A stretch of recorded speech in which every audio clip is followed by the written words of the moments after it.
look at you, look at me, Yu-Gi-Oh, in this piece, she attack, bad idea, pain when soldiers up in here, it's the effect now, you about to get my deck now, I got Jesse, he could help me out, I'ma need a way to bring him out, but I need a card, I need a little guy, hell yeah, little guy, that will make her come out like a surprise, magicians arise, hey, yeah, hey, you know me baby, I am the truth, hey, I'm not inside, this is the boo, this is the boo, this is the boo, I got he could help me out, I'ma need a way to bring him out, I got he could help me out, he could help me out, he could help me out, I got he could help me out, I'ma need a way to bring him out, I got he could help me out, he could help me out, he could help me out, drumming.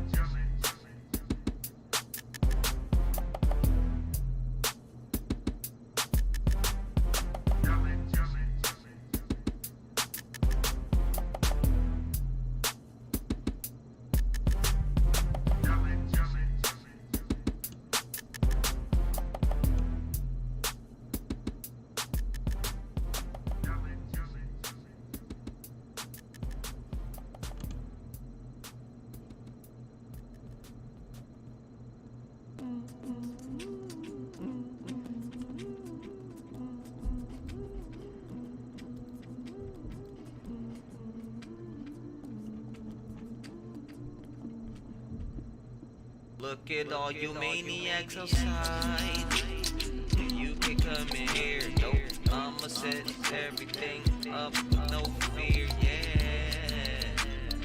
Where the kitchen stuff at, yeah. Where the kitchen stuff at, yeah. I think it's over here. I gotta learn the layout of the store right here. Yeah.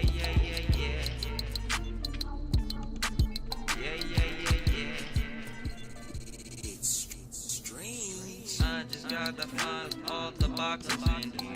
Learn the layout of the store right here. Yeah.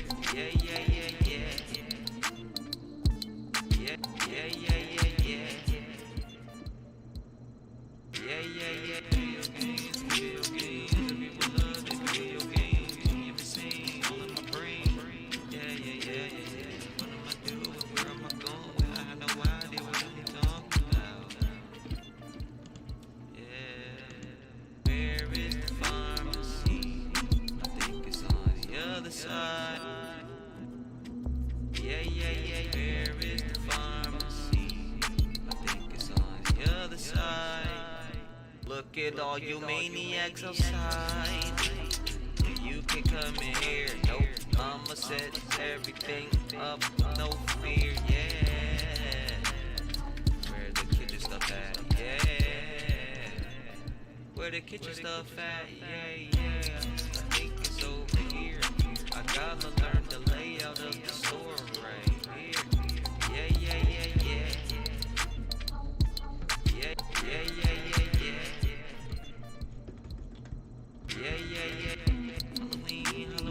Halloween, where the freak is that at? Halloween, where the freak is that at? Halloween, where the freak is that at?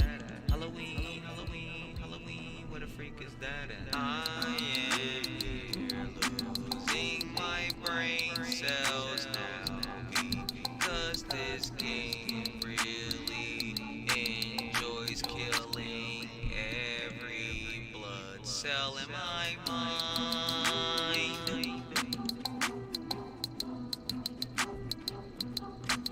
In my mind.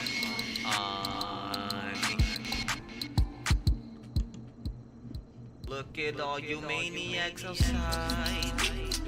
You can come in here, nope. I'ma set everything up, no fear, yeah. Where the kitchen stuff at, yeah. Where the kitchen stuff at? Yeah. I think it's over here.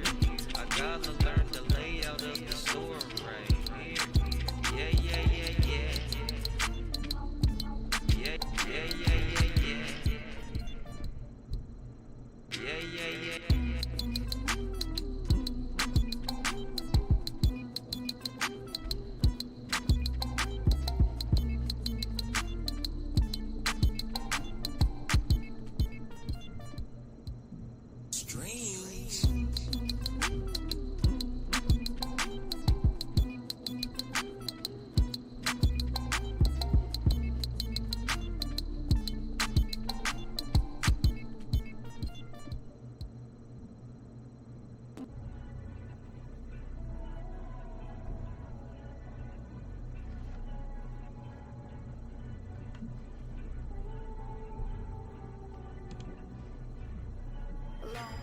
MC, main character vibe. Spotlight, how can I not shine?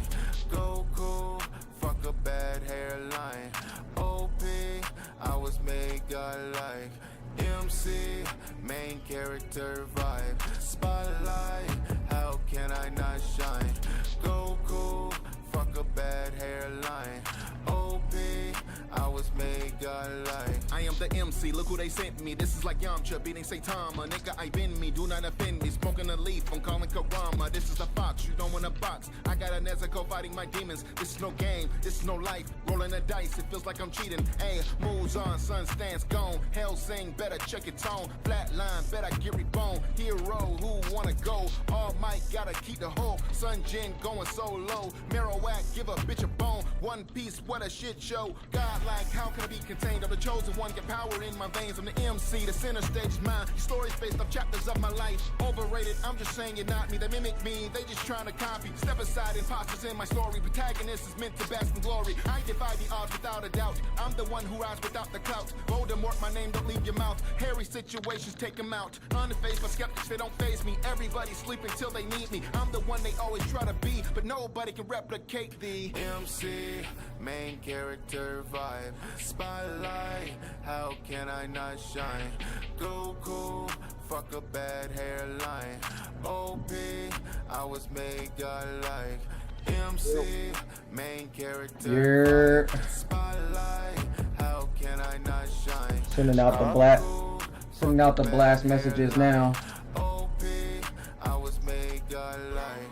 MCs, I use these. Peep my shadow army. Solo dolo level and I sun Yeah, can you hear me? Built different. OC, guarantee ain't no copy. Gathering all this magic and commander. Ain't no doubles in me. I'm here to You can hear me, right? Yo, testing. Hold on a second.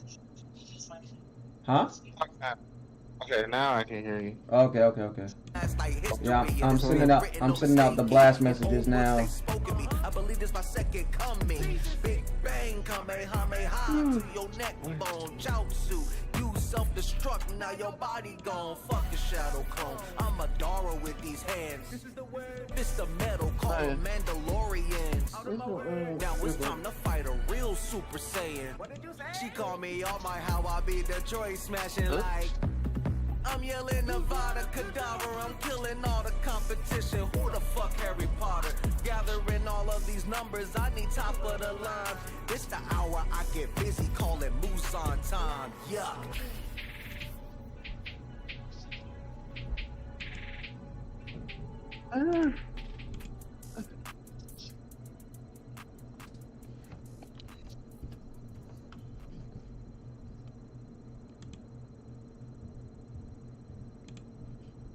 I'm gonna have to hang up. I'm gonna have to leave and come back home. All right.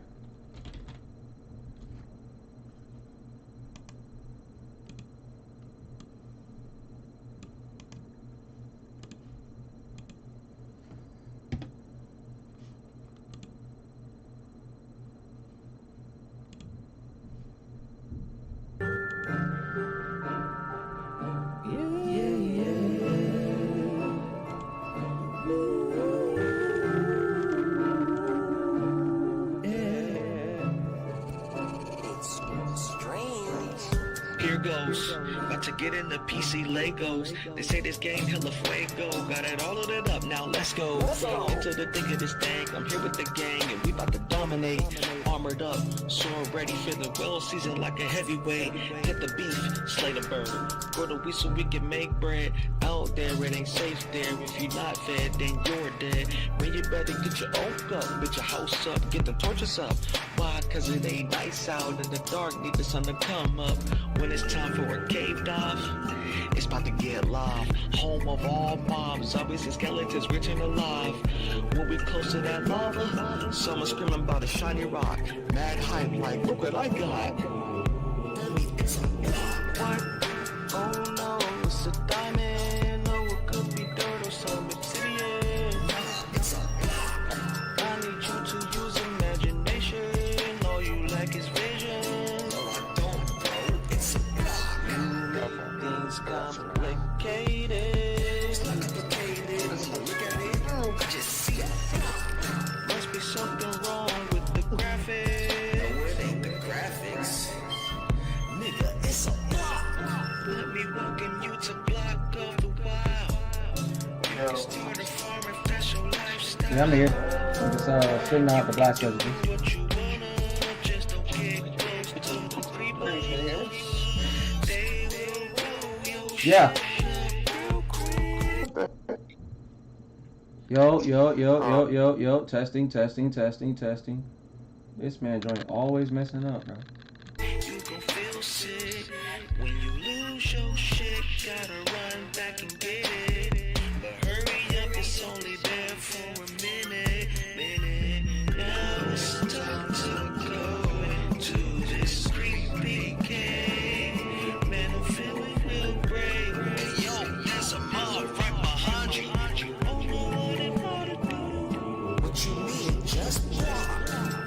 Oh no, it's time for running. Hope I don't run into something. Wait, just walk. Why you not afraid? Man, it's time to run away. It's not just walk. Why you Yo. so complicated? Alright, here. Alright. You didn't want to flex on my Bluetooth Exploring, not for the fighting. Leave it to me, cause I'm a I was doing, this for a video. And then if they recognize the Bluetooth or something. That's just a block. Doesn't matter how you play. So big accents, okay. Just make sure you give it all you got. And Oh, so you waiting for everybody else? just a block. Oh no, it's a diamond. No, it could be dirt or some obsidian. Nah, it's a block. You got something playing in the background? Yeah, I do.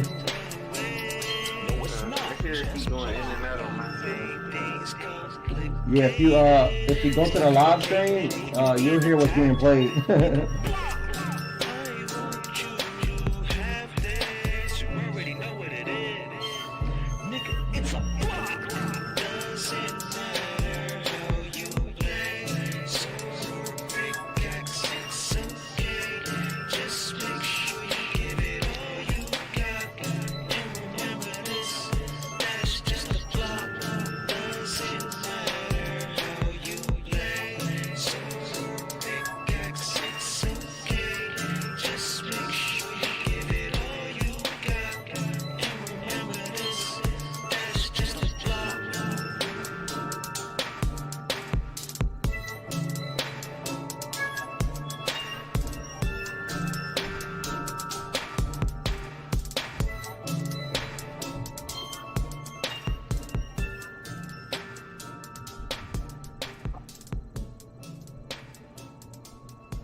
Yeah, what up, what up, what up, what up?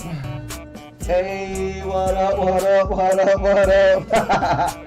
Yo, yo, yo.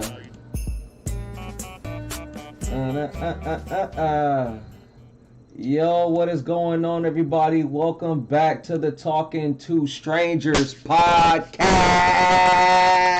Yes, sir, yes, sir, yes, sir. We back in here like we never, ever left. We back. We got, let me see what's going on in the chat right now. Okay, Relly Soprano in the building. What's going on, Relly? Hey, my man Eric is in the building. What's good? Welcome to the live stream, bro. Welcome to the live stream. We got my homie Biggie up in here. Say what up, what up, what up, what up? Yo, Biggie. Oh man, don't tell me this man can't hear me. Biggie, testing 1, 2, 3. Brethren. I don't think he can hear me, y'all. He's in the chat though. Biggie!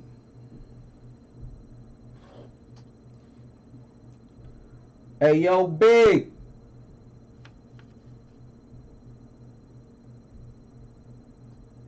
I'm at work, can't really chat, but I'm in the stream. Hey, I appreciate you, really. Thank you so much for tuning in. Thank you so much for tuning in.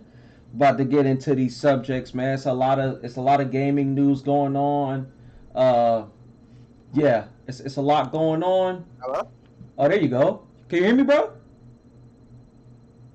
Biggie. Oh, what am I doing? This man can't hear me again. Hold on. Yeah. You gotta come out and come back in, I think. How's the fam? Yo, the fam is good, bro. Everybody's good and well. Everything is Gucci. How about you? How things going on with you? I gotta get what I need to get. It's connected to my phone. Hold on. Connected to my watch. I'm gonna turn my watch off, man. You guys and these watches. You guys be killing me with these watches. I was wondering why I didn't hear nothing. I'm like, what? I didn't hear anybody. Yo, for those that's coming in, make sure y'all like the video on your way in, and welcome to the Talking to Strangers podcast. I am your host, Stephen Strange, aka Sir Streezy, in the building and at your service. We about to get into these subjects. Biggie's in the house. Yes, sir. Biggie is here. Biggie, say what's good, bro. Say what's good. What's good. Yeah, so right now we got Biggie in the building. We're going to have some folks tune in or join the chat later when they are ready. But for now, we're just going to get started into these subjects. Like I was saying earlier, we got a lot of things going on right now as far as the gaming world goes. Starting off, well, I'm going to just go through the list here. We got Super Nintendo Switch news. Hey. Furukawa has spoken. We might see the new model real soon. You know what I'm saying? We got the Xbox Handheld rumors. We're going to see what's going on with that. PlayStation Pro rumors. I don't know if the model that's been looping around the interwebs is real or not. From what I understand, I think it is real, and I'll have Biggie confirm that because he was one of the guys that posted that. The Scarlet Cheeks controversy, the Scarlet Blade game, and their too hot for video games protagonists. We're gonna discuss that. More video games becoming movies. I got two titles in mind that are becoming movie adaptations. One of them I'm very, very terrified of, and the other one might be a hit. We'll see. We'll see. I'm gonna discuss it when we get to it. And last but not least, we are gonna do our top 10 action RPGs of all time. I got my list ready. I hope you got your list ready, Biggie, because hey, it's gonna be crazy. It's gonna be crazy. Yes, sir. All right, let me see what's going on in the chat over here. Everything is going good. Just can't wait to open up, bro. All right. I'll be back. All right, bet. All right, so everybody, we here. Everybody, we here. All right, so let's get into it while we're waiting for the folks. Also, what I'm gonna do for y'all, I'm gonna also pin the subjects in the chat. So if y'all come in midway and y'all trying to figure out what the hell are y'all talking about, I got you. It's gonna be in the chat right here, pinned. So let me go ahead and bang bang. I'm gonna post that right there. Bang. Post that right there. Let me see. I can't pin it, but there it is. It's right there. The subjects at hand. And we're going to start it off with our Super Nintendo Switch rumors, or Switch 2, that majority of the world is referring to call it. So, yep, Super Nintendo Switch. What's your thoughts, Biggie? What you think? Is it well, we know it's official, but what's your thoughts? Well, they're saying they're gonna do an announcement next month, June. Gonna be a Nintendo Direct, right? So I guess we'll find out more during this Direct. It's supposed to come up on next month in June. Right. But hey, it's definitely time. It's definitely much needed. Much needed. Absolutely. We need an upgrade to us. You know, everybody else got their new upgrades. PlayStation, Xbox, Nintendo. We just waiting.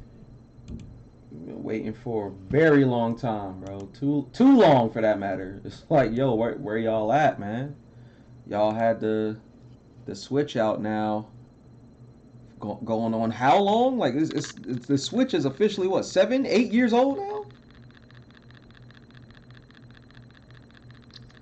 Yeah, years.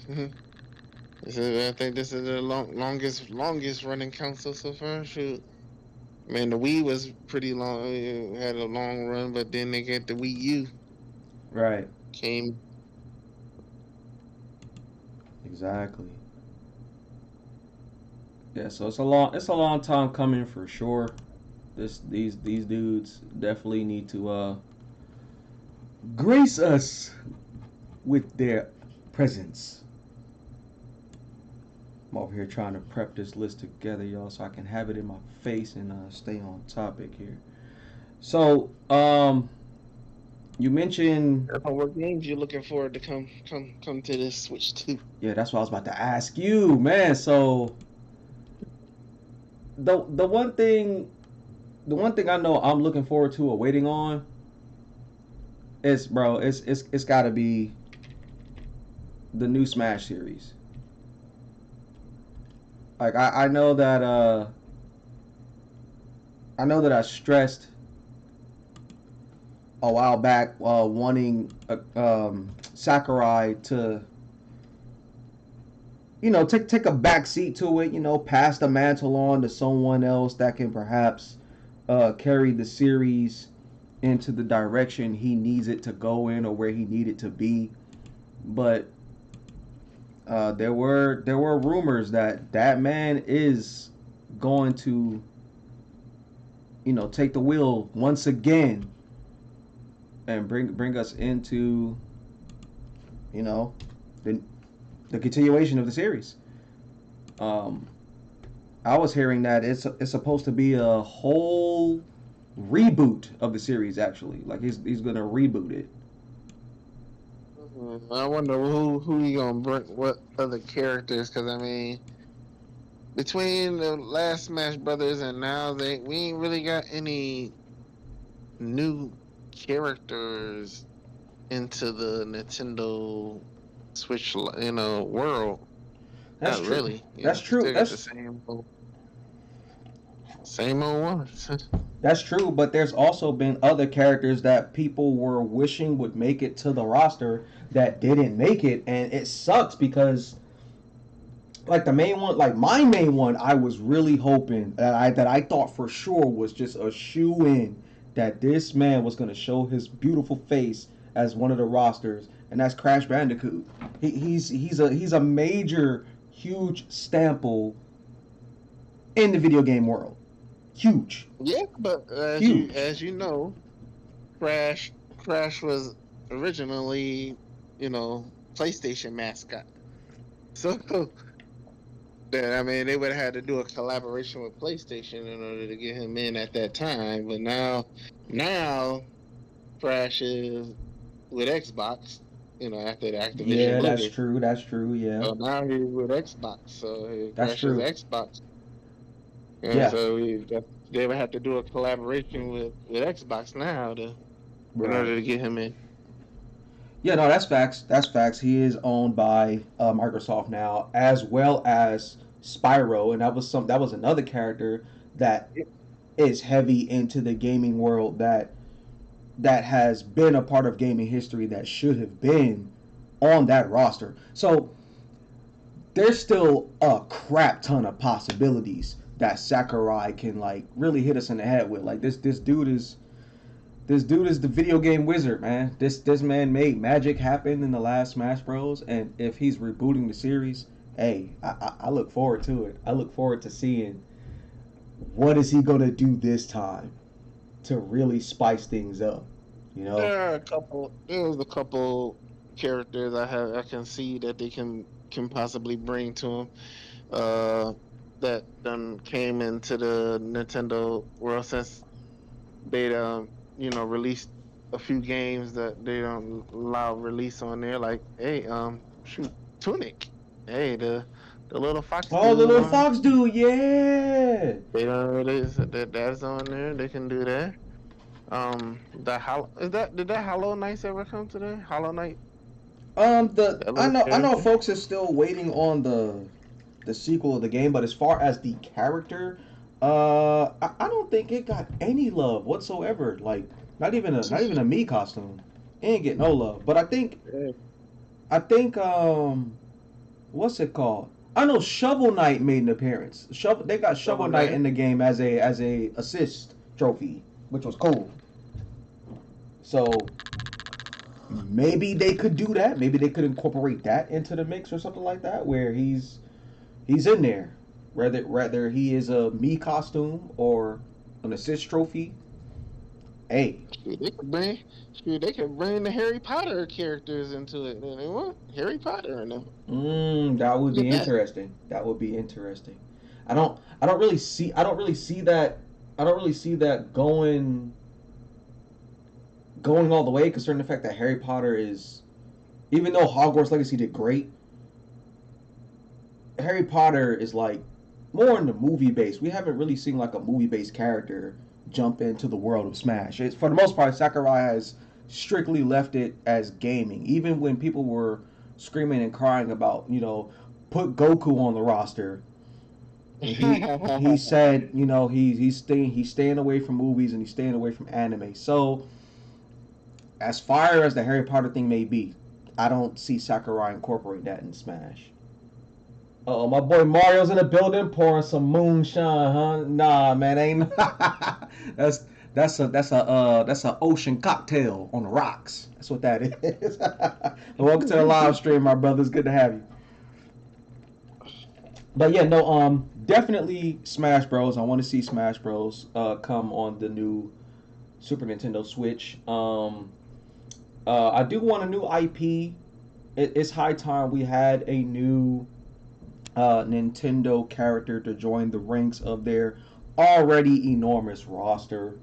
Um, uh, I I do. would say, with a lot of the games that's still yet to come out for this holiday season, it depends. I guess it would depend on the time when they're gonna release the Switch 2.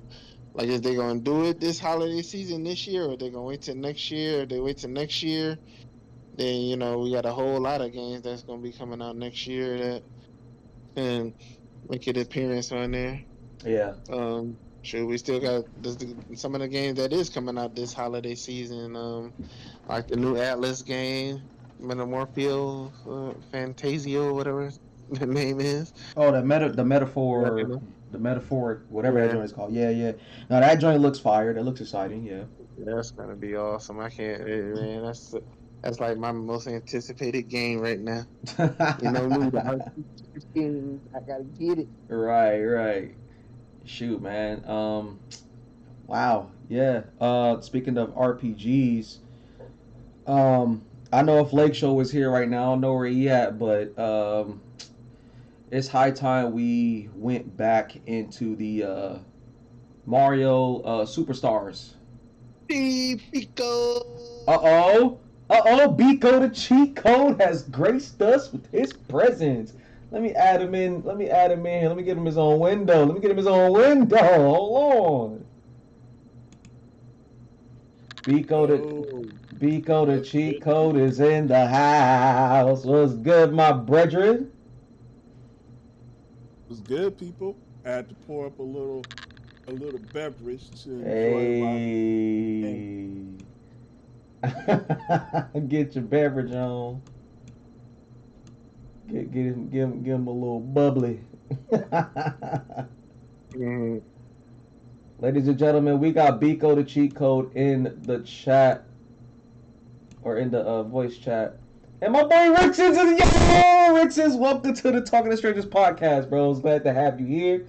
I put it in the chat what we are discussing. Biko, I'm gonna catch you up to speed in a moment. We were still on the subject of the Super Nintendo Switch finally being official. The new hotness, okay. Yeah, finally being official. The president Furukawa has spoken, so it's official that this thing is what it is. And don't expect announcement over the summertime. Y'all call later. I saw you right off the rip. Don't be looking for this at the summer showcase. We showing it later. Give us some time. Like I posted in the chat earlier, they talking about Nintendo Direct next month. That's great. They gonna possibly talk about it.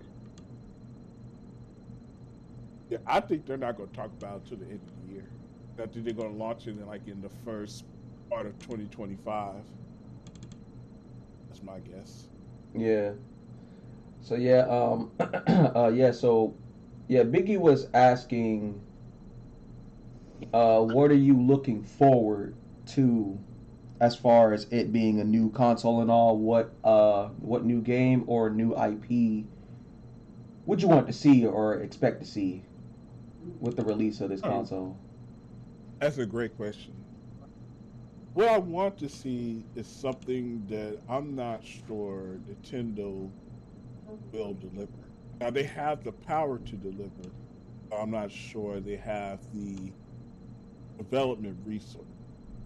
Growing up, I've been a Nintendo gamer for most of my childhood. Going into, I've had every single Nintendo console with the exception of the NES and Super Nintendo, because my cousin had the NES and my best friend had the Super Nintendo. I had the Sega Genesis, so we all just swapped our systems. So I didn't need to buy that Super Nintendo because my homie had it. But I've had every Nintendo console. This may be the first Nintendo console that I don't buy. Well, I might buy one for my son, but not for him. And let me explain why. Okay. My gaming taste really since 2020 have just kind of changed, evolved. There's certain Nintendo IP that I think are great games, but I just don't really feel the same connection to those games that I used to feel. And then there are other gaming experiences that I'm really falling in love with that are not really on the Nintendo console. For example, I started really getting heavy into Diablo. Right. And now Diablo is on the Nintendo console. It's just not made by Nintendo. But Yeah, I think as a matter of fact, not meaning to cut you off, but I yeah, think the third Diablo was personally released on there first mm, before it even went to the other yeah, consoles, and they even added like a little bonus to where you could play as Ganondorf in there, which yeah, was crazy. And I never played it. It took me a minute to get into the Diablo series thanks to these guys. I started playing four, but yeah. but yeah, go on. But in thinking of Diablo 4 and where we are now, could I see Nintendo making a game in that style, a dark, looter, those type of mechanics, made for a more mature audience? And that's just one of many games that I enjoy, but Nintendo they put out just different types of content, and I'm starting to get a little distance from the content they put out. Now, I think the saving grace that the Switch 2 has is, if the rumors are correct, that if it's as powerful as a Series S, that means it can run a lot of the games that are out right now. So you could get a lot more of the modern gaming experience than we got with the Switch. And I think that's a great benefit from the console. I think their IP would benefit tremendously Hmm. from that. I think seeing what Zelda could look like with more horsepower on the lines of like a Series S, that could be a really amazing game. Yeah.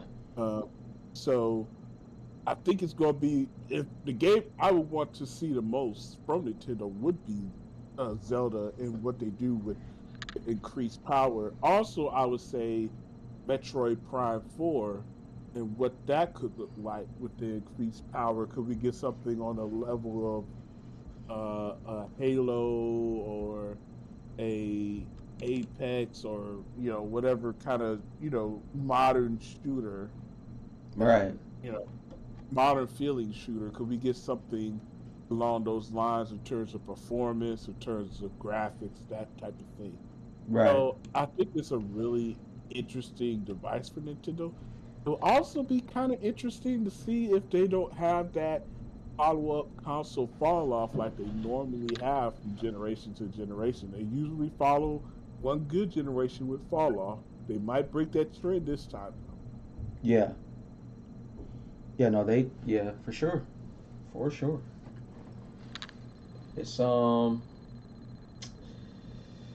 It's it's high hopes, man. It's high hopes. Like my thing is I know if Lake Show was here right now, he'll be screaming at the top of his lungs.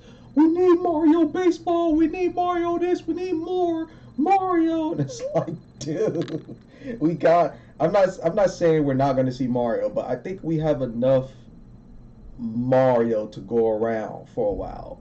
If we do get anything new as far as Mario goes, I would like to see a new adventure.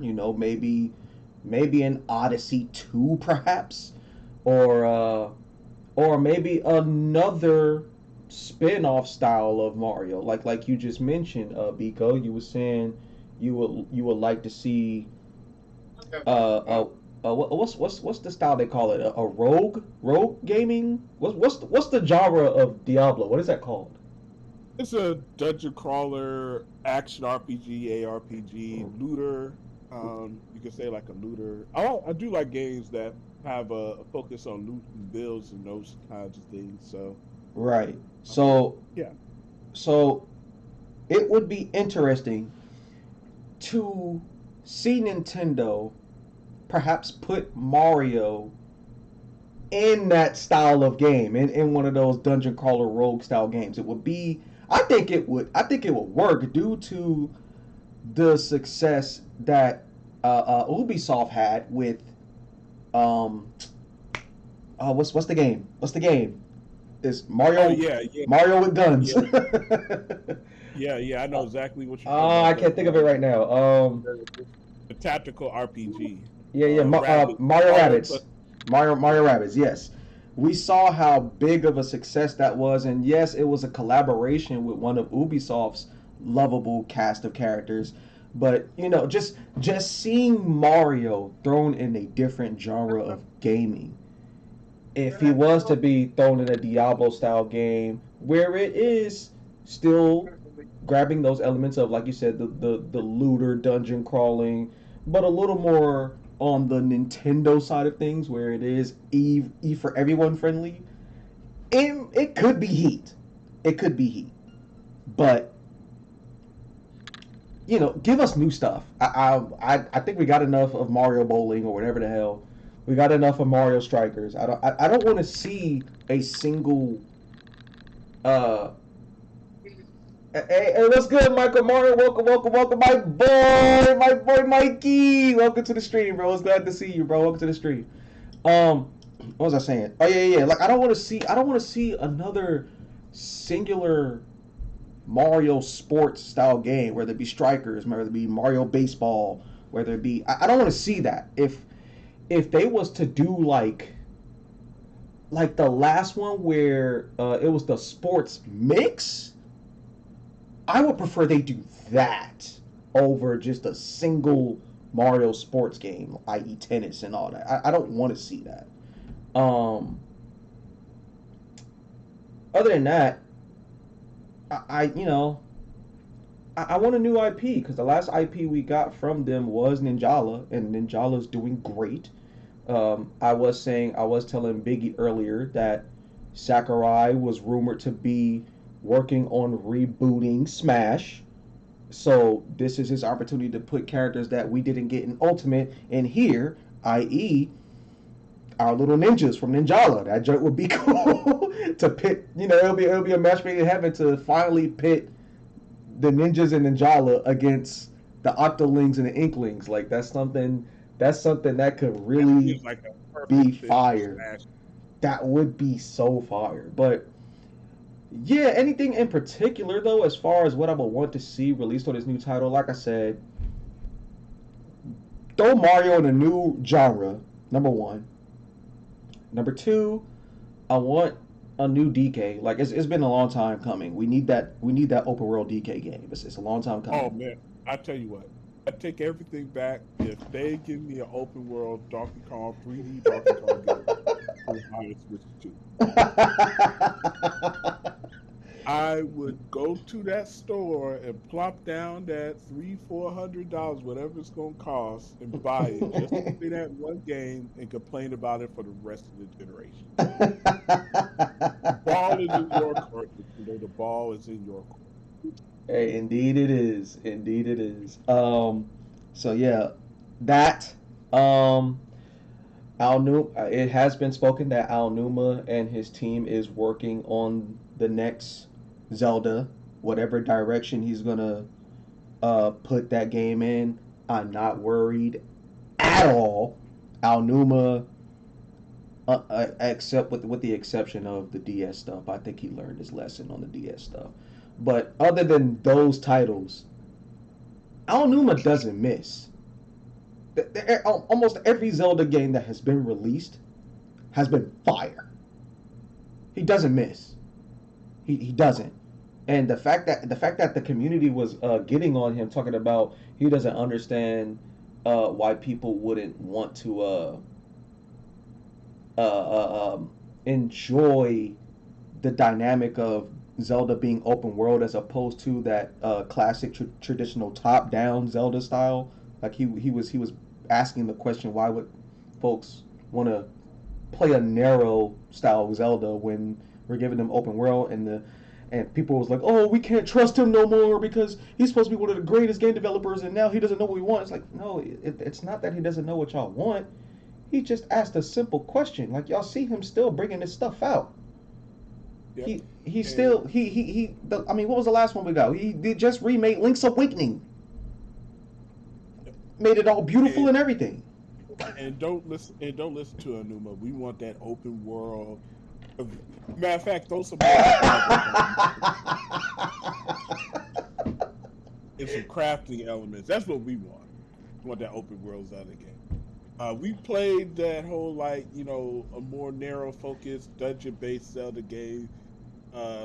It's the 2-bit days, 2D days.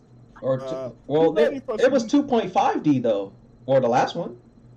It wasn't Oh, bad. I'm talking about going to like the original. Like Oh no no Zelda. no no no no no no no no! I definitely don't see him doing that at all. Like I think that if he does do a new one like that, it would definitely be upscaled for sure. Like he's not gonna go back to like I don't know. He's not gonna go back to like Link's Awakening. If anything, he's gonna like revamp the visuals and stuff like that, where where it pops. It looks good. It's not. I don't think he's Yeah. gonna. They can rotate between the big open world and a smaller, maybe more dungeon based experience. I think Absolutely. good strategies on it. Absolutely. And as far as new Zelda spin-off titles, like I like the Hyrule Warriors thing, but I don't know. It was cool for like 20 minutes, and then I kind of got bored of it. But if We could throw that in the trash. That we don't need no more of Hey, that. don't let Show here. He said that. He said that. You don't need no more of those. nah, You had to be into the warrior, yeah, Dynasty Warriors and all that, yeah. Now a genre I would love to see Link and the rest of Hyrule tossed in is an RPG, like turn-based RPG. I would love to see that. I think that would be a cool and an easy genre to throw Link and the squad in. That Now, would actually be very interesting. what would I the would story prefer be? that I don't over know. Mario RPG. Don't be hating on Mario RPG, bro. And throw that in the trash too. I know everybody loves a great game, but yeah, nah. If I want to play an RPG, I'm gonna play a real RPG. No, that's what I was saying earlier. I would love for them to make a brand new Mario Superstars, cause to me, that was supposed to be, in my personal opinion, the spiritual successor to Mario RPG, but instead they made Paper Mario be the spiritual successor to Mario RPG, and it was so odd and confusing to me. Like, how? Like, why would y'all? I don't understand that. That is so weird, bro. But yeah. So yeah, any other titles for you, Biko? I know you said if DK Open World was announced, you coming back hard body. I'm in there like swimwear. Any other titles like that, or? No, there's a lot of titles that I like on Nintendo. Like for example, I think if they Xenoblade, if they made a game that was like Xenoblade Chronicles X, the mechs open world, you could traverse, maybe build up your mech, have those same kind of maybe not necessarily turn-based, but just action RPG open world game in that Xenoblade universe with mechs. I think that would be a really good, compelling game, especially with the extra horsepower to really go all out. Yeah. On a game. Yeah, absolutely. What about you, Biggie? Any more titles you could think of that you would love to see on the brand new Super Nintendo Switch? Like I said, I already said, can't wait for the new Persona style games. Right. That metaphor thing, yeah. And I mean, me being an RPG guy, like I said, I don't really see me playing open world games on the Switch. I don't know. I just besides Zelda, the Zelda series, I don't know. Yeah, and that's what I'm saying. That's why I would say. That's why I keep stressing. I would love a new IP. We need a new Nintendo title. The general and the captains has been carrying them long enough. And I know they're gonna continue to use their generals and captains, but come on, man. Like y'all in Nintendo, like where's Star Fox at? We've yet to have Star Fox And return. we get a good Star Fox game. 'Cause, they let me down on that last one on the Wii U.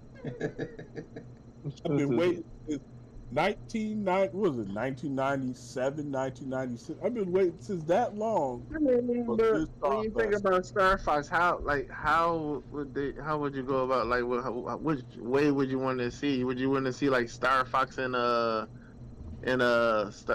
a what's the game that just came out, like a Starfield style You Star took Fox? the Or words right out my mouth.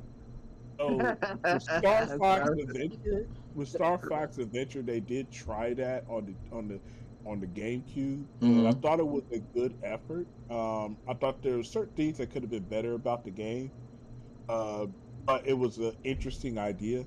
Now we have the technology. Now we have the games that have done it before that you could really balance space combat with boots on the ground action as well. So I would like to see Star Fox really live up to that dude in space, where in Smash you could see the prowess with him as a warrior, Yeah. but I don't really see that in the games. And I would love if they could mirror that with his combat in the ships and just really bring that to one singular game, with combat on the ground and combat in the skies. Right. It'd be interesting. All right. So as far as the console itself, we've heard a bunch of rumors. We've seen a bunch of concepts. I don't know if y'all have seen this one, but I've seen one where they actually have it fold like the Samsung Fold phone. I've seen that Yeah, I concept. see that. I've heard the Joy Cons are going to be magnetic. Rumor. I've Mm. heard that it's gonna have three screens. Like like what are y'all thoughts on these things, man? Like let's start with Biggie. What's your thoughts on what you think the model is going to look like?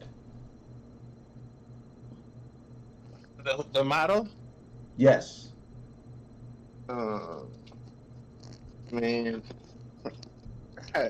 the way Nintendo always coming up with some innovative stuff, it's hard to say, but I could see them doing it in a style like you said, like the 3DS or DS, with two screens, and you can fold. You can take like that technology with the Samsung Galaxy Fold technology, where it can fold and put Mm, in your pocket and fold out until yeah, I can see them doing something like that.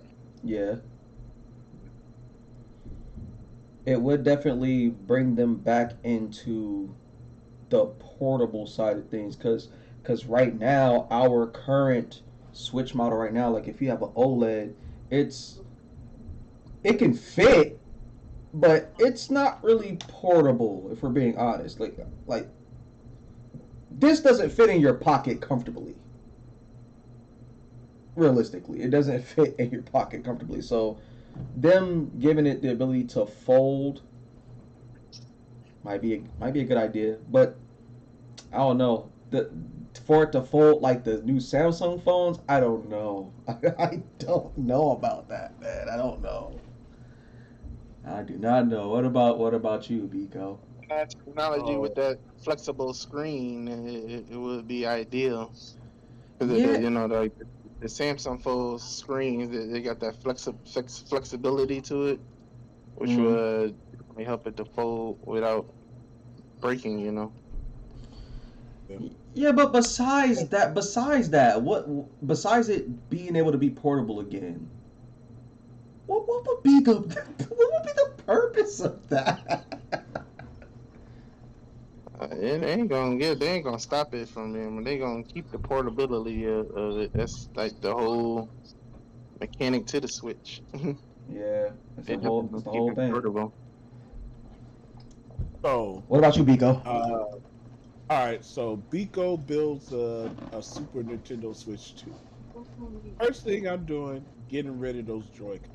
Ain't nobody trying to play on no one Joy-Con to play a game multiplayer. Ain't nobody in the world doing that nonsense. Mm. Nah, we get rid of those Joy-Cons.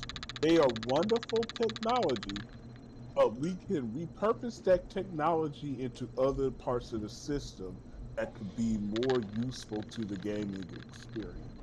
So we have one portable body with the control, with the controller side attached to the system. You could say like a Steam Deck or ROG Ally, so it's just a one device, or a Nintendo Switch Lite. So it's just a one device. Mm-hmm. Focus on better battery life. Focus on the docking, so connecting to other devices. On access to, higher speeds of internet and Wi-Fi, all of those kinds of things. I see it more as a one singular device. Maybe add something cool in terms of like a screen cover on the form factor, just focusing on that portability. And I would just like to see a simpler device that focuses on giving you more storage, better battery life, and more horsepower. Take all of the it can have the gyro in there, but maybe instead of having it in the Joy-Cons, as it's in the actual system. But yeah, I want to see it focus more like a almost like a Steam Deck, but just a Nintendo version of it. So, are you wanting them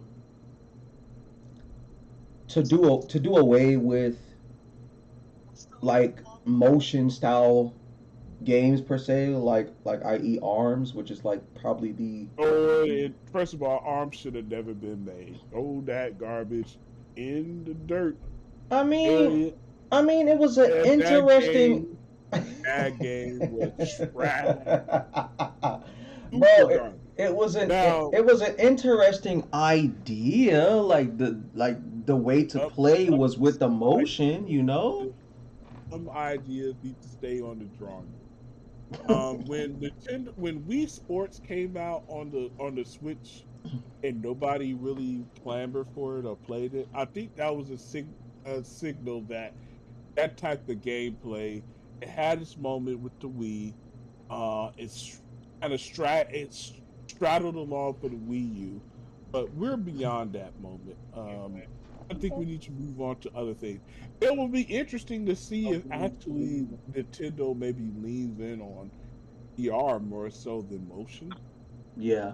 Maybe works on their own version of the VR headset. I don't know if I see them doing that because it's a little bit of a niche.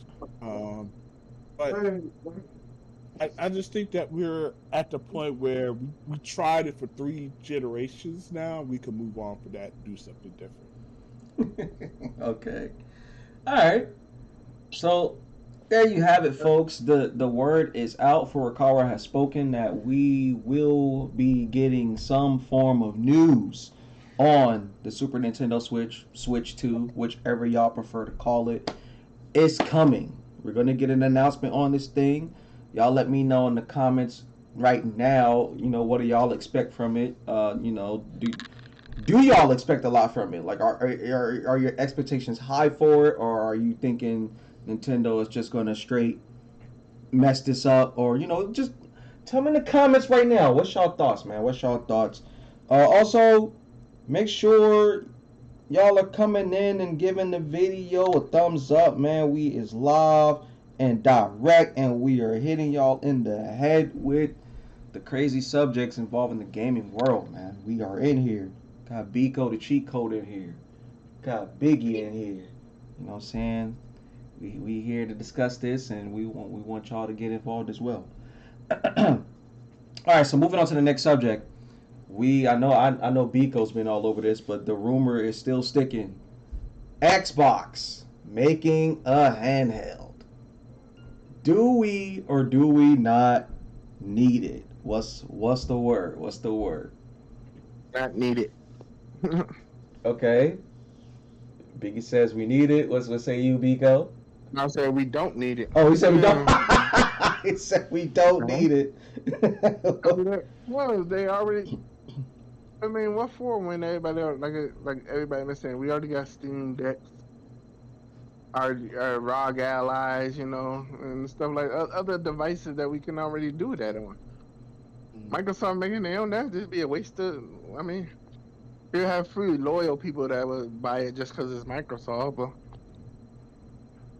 Yeah. why?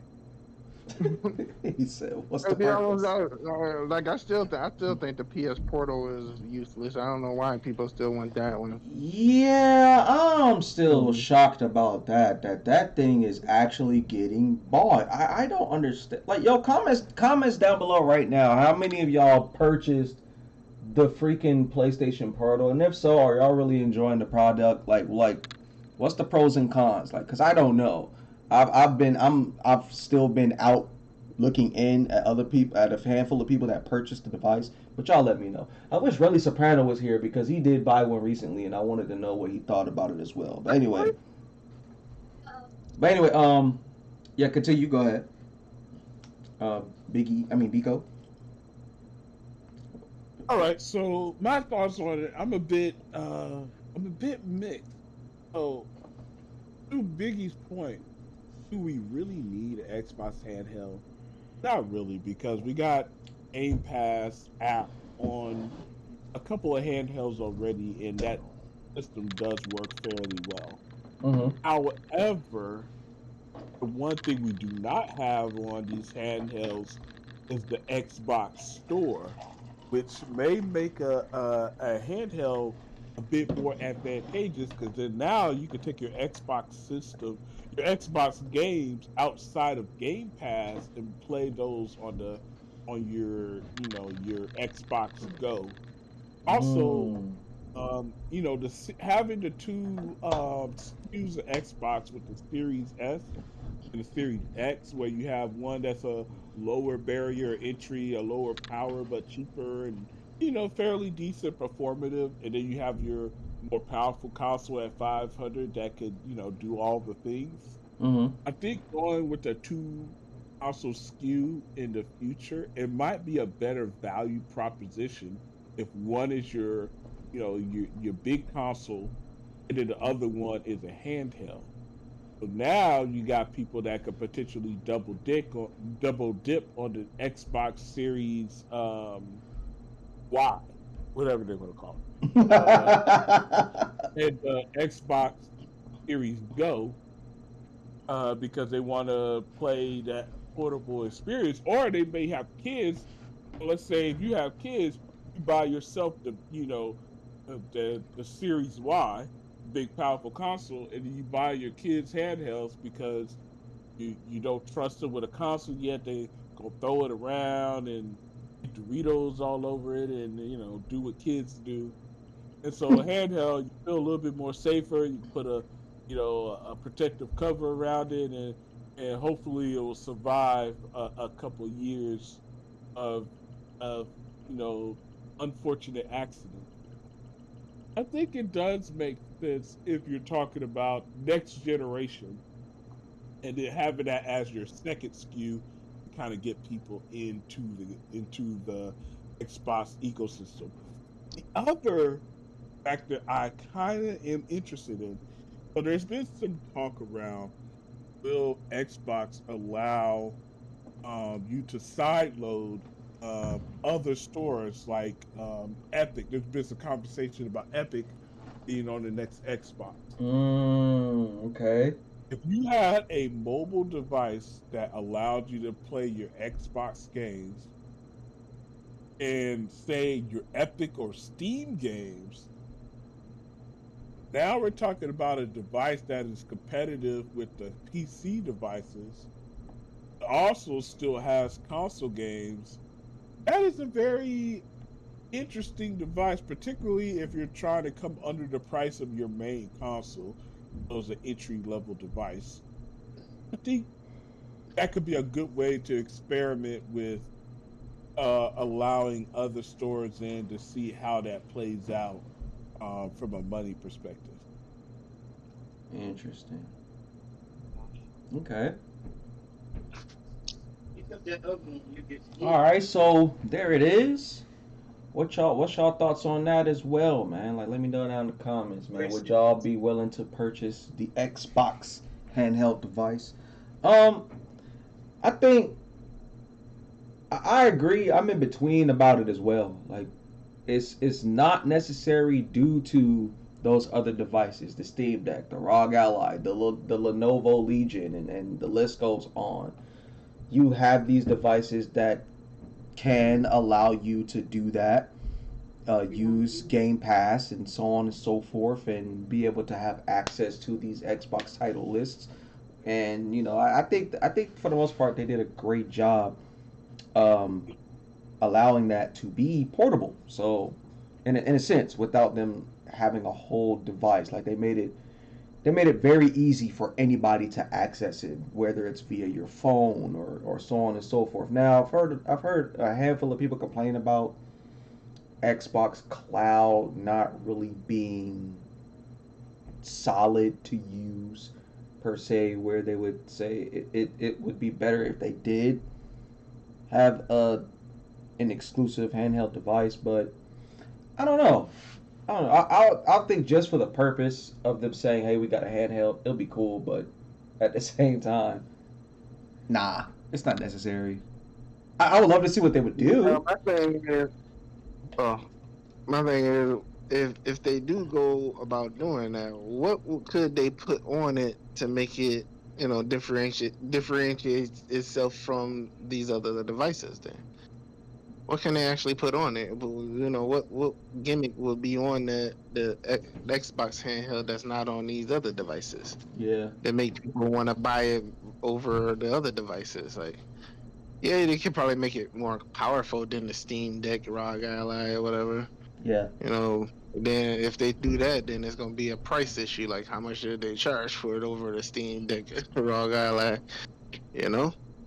I, yeah, I think the most compelling feature they could have, and this is also kind of dependent upon people who buy Xbox already, to say, hey, you could play your Xbox games that you already have in your library on this device. That would be very compelling if you are an Xbox gamer, you have a significant library. A lot of that is not going to be in Game Pass, so you're going to have to go to your Xbox console to play those.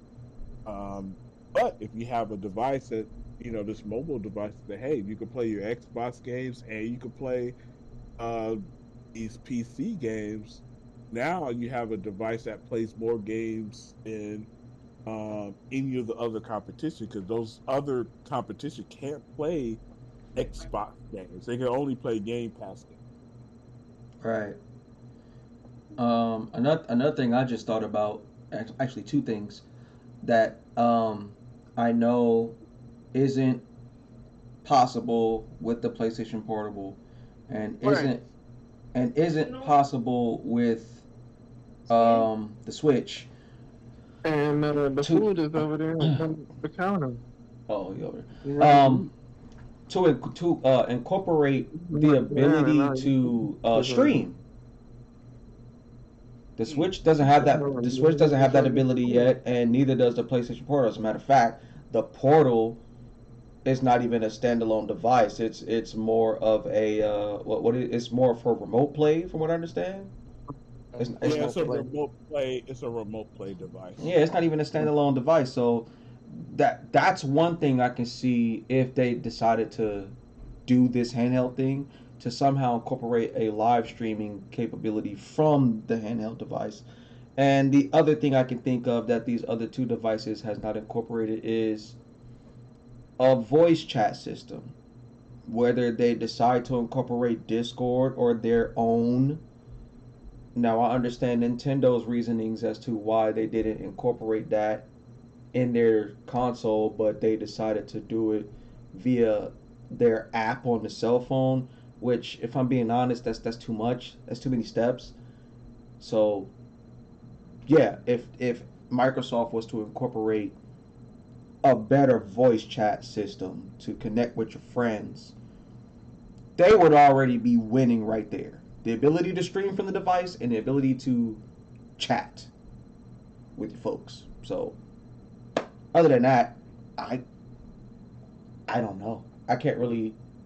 They need to go like the then now if I'm right about this, then was it the PSP or the PS Vita when it first came when those first came out? Didn't they have a feature where you can actually they had a like a contract with T-Mobile or Sprint or something where you can actually get his own SIM card to tap into the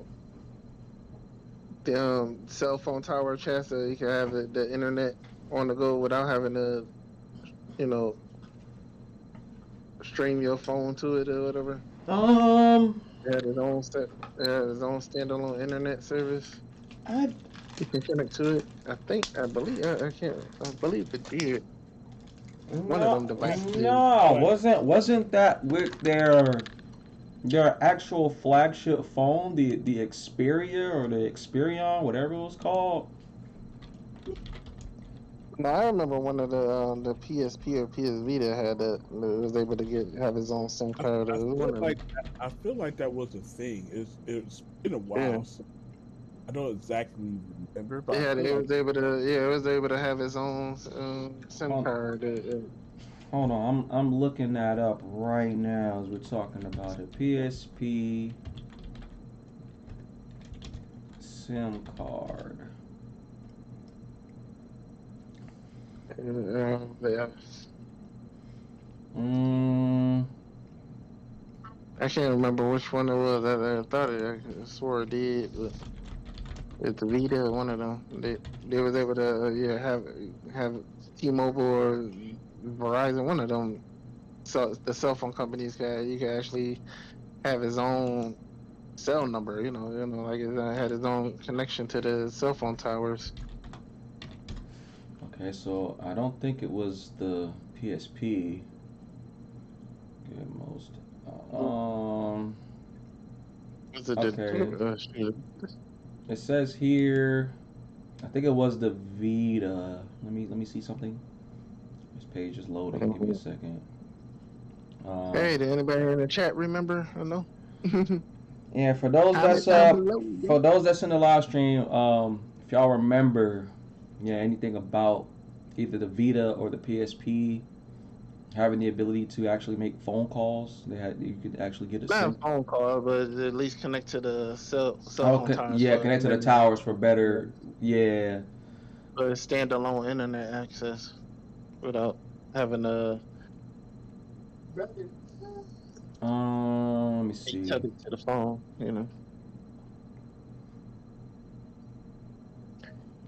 So Even if they did that, I mean, some people would probably wouldn't mind going with that, having it instead of having to always tether your phone to it. Yeah. Have its own standalone. Not really finding anything on that, so I don't know. I thought it was for their Sony's actual phone though. I could be wrong. I don't know. But okay, so yeah, that's that for Xbox handheld. All right, so moving on. I'm gonna let you steer this ship, Biggie, because you're the one that posted the feed. PlayStation Pro rumors. What's the word on this thing, man? What are we supposed to be getting? What's the new teraflop number? 35 teraflops or whatever. What's the deal with this thing?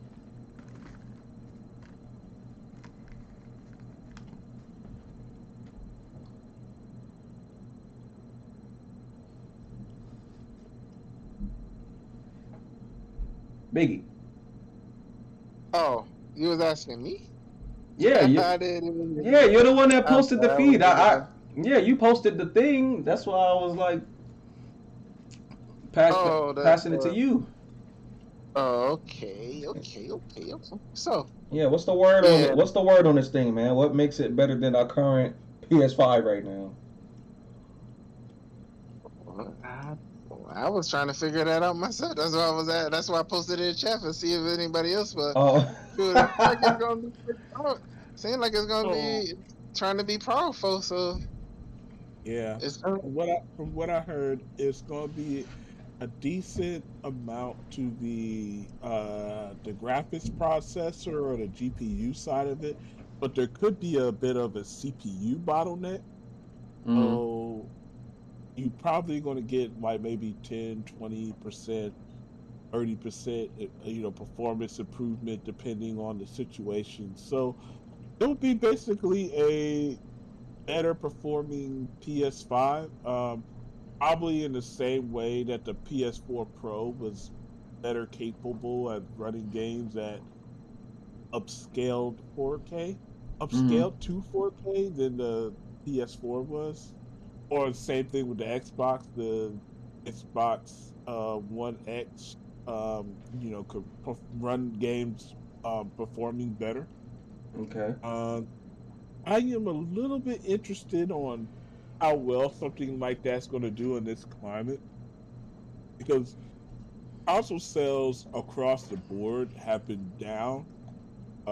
The console market's kind of been a bit flat and a bit shrinking in the sense that it hasn't really topped where it was in like 2008. So we haven't passed 2008 yet in the console market. So in a sense, we've kind of been shrinking.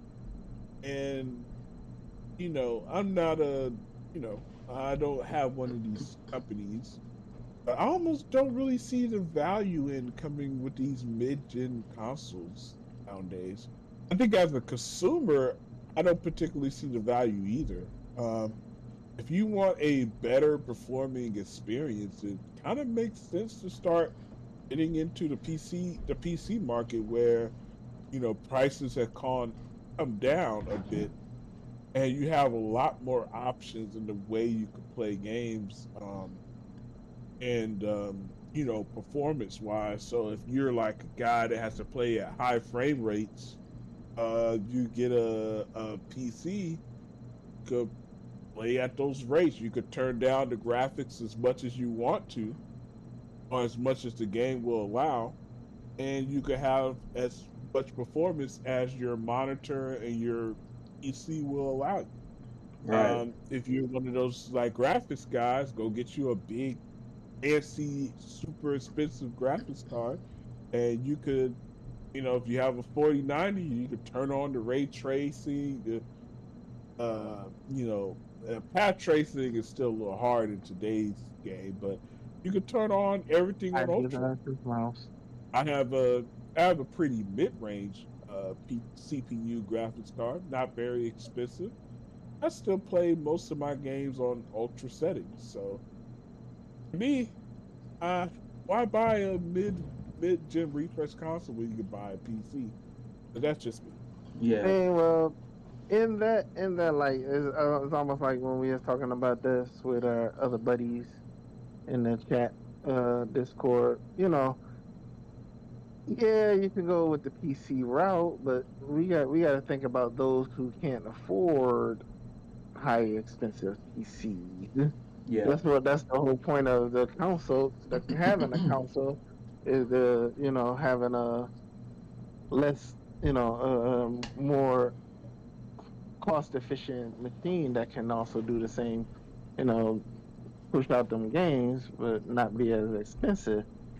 The mid gen refreshes, for those who, able to purchase the new refresh with a stronger, more higher power and still be the same cost because over the course of the 6, 7, 8 years, prices came down on chips and stuff or whatever, and they Right. got newer chips that is not as expensive anymore.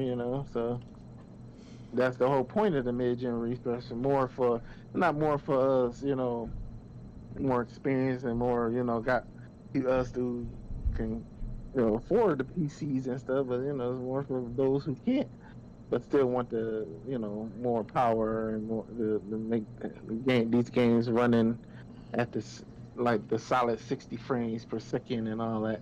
Right, right. That's Hey, what it's mainly hey, for. we got Pwn House TV in the building, man. Thank you for coming through, my brother. I know you spending time with your family, but I appreciate you stopping in and you know what I'm saying, making your presence be known.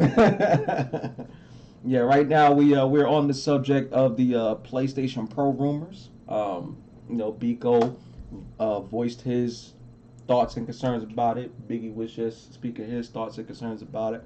Um, yeah, I And he ain't gonna join us. no, he's spending time with he's spending time with the fam, bro. He's spending time with the fam. I mean, he know where we at. If he wants to jump in the conversation in the VC, he will. But right now, him just being in the chat, that's enough for me. But yeah, no, I would agree with Biko that PlayStation Pro is not necessary. As a matter of fact, the PlayStation's problem is not the console, right? The console is fine. The console is dope. It's fire. PlayStation's problem is they need games. Where are the games? Where are y'all exclusives at? Where is the reason for us to go and get this device? Because I'm gonna tell you right now, if it wasn't for my buddies, if it wasn't from my buddy that works at Walmart, that someone had a callback and actually returned a PS5 and it dropped the price down from 500 to four. What was it? It was 430 or something like that. Bro, if it wasn't for him and my cousin Nines pushing me to go get that just so I can play already released titles with them on the 5, till this day I still would not have a PS5 because there's nothing for me to. I would have got it for 1 or 2 games, but when you get a console, you want to play games. You want games to play. I don't want to get a console just to run 2 games or buy 2 games. I want to play games on the thing. So me personally, that's PlayStation's problem. Y'all need exclusives, good ones. I need good exclusives. I mean, I have it now. I'm glad to have it. You know what I'm saying? I'm playing my phone. Well, I haven't touched it in a minute, but I do got it. I do got some exclusive titles that I want to play, i.e. Final Fantasy 16. I got it. The Ghost of Tsushima series. I got it. What else? And that's just it. Like I can't even think of no other exclusive for this thing that wouldn't make me be like, oh yeah, I gotta get PlayStation. Like even God of War. Like God of War is good. God of War is great, but after everyone done ran through the game already, before I even had the chance to get the 5, the interest to even want to play it has died. It died. That's actually an interesting thing you bring up, because when you think about a games with longevity, PlayStation has a lot of great games, but right now they're going through kind of a drought. You got Helldivers 2 is pretty cool for those who are interested in that. You got multiplayer games, so it's going to have some legs to it. You got Rise of the Ronin, which was basically like Wolong, just a Team Ninja game. If you're into Team Ninja games, Yeah, they made great games. Yeah, they made great games. Yeah. But that's kind of like once you finish that, are you going to really come back to Rise of the Ronin?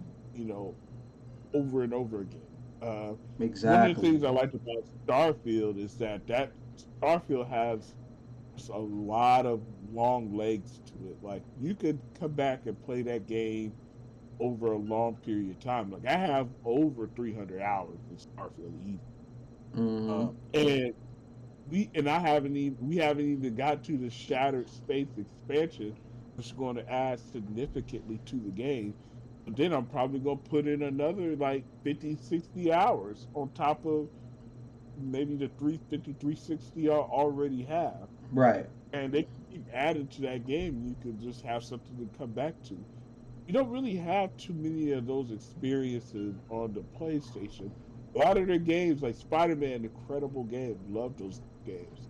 Kind of Absolutely. one and done. They're kind of one and done to a little bit. Like they're great games, and you play them, you enjoy them, and then gotta move on to the next thing. Unless you're Lake Show. Yeah, Lake Show, man. He's gonna be Shout a out to Lake Spider-Man Show. game. Yeah. Lake Show, why are you not here? I don't know. I messaged you and Kaleem. Y'all, Kaleem said he was on board. I don't know what y'all doing, but yeah, no. If you Kaleem, I think what would be kind of interesting? What if they made a multiplayer survival game in the universe of Horizon, like Forbidden West? Okay.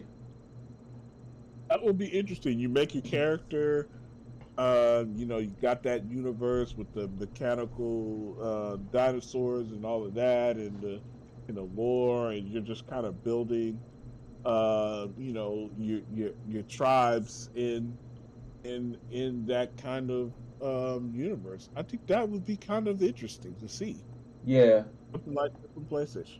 That might be cool. I'm not even gonna hold you. That might be cool. The crazy part is though is I haven't played any of those titles. Like I really I don't know. Like I really had no interest in playing any of the Horizon games. I've watched people play. I looking in, saw the game as like a Legend of Zelda with a mechanical bionic wildlife type thing. It was cool. It was cool looking, but I don't know.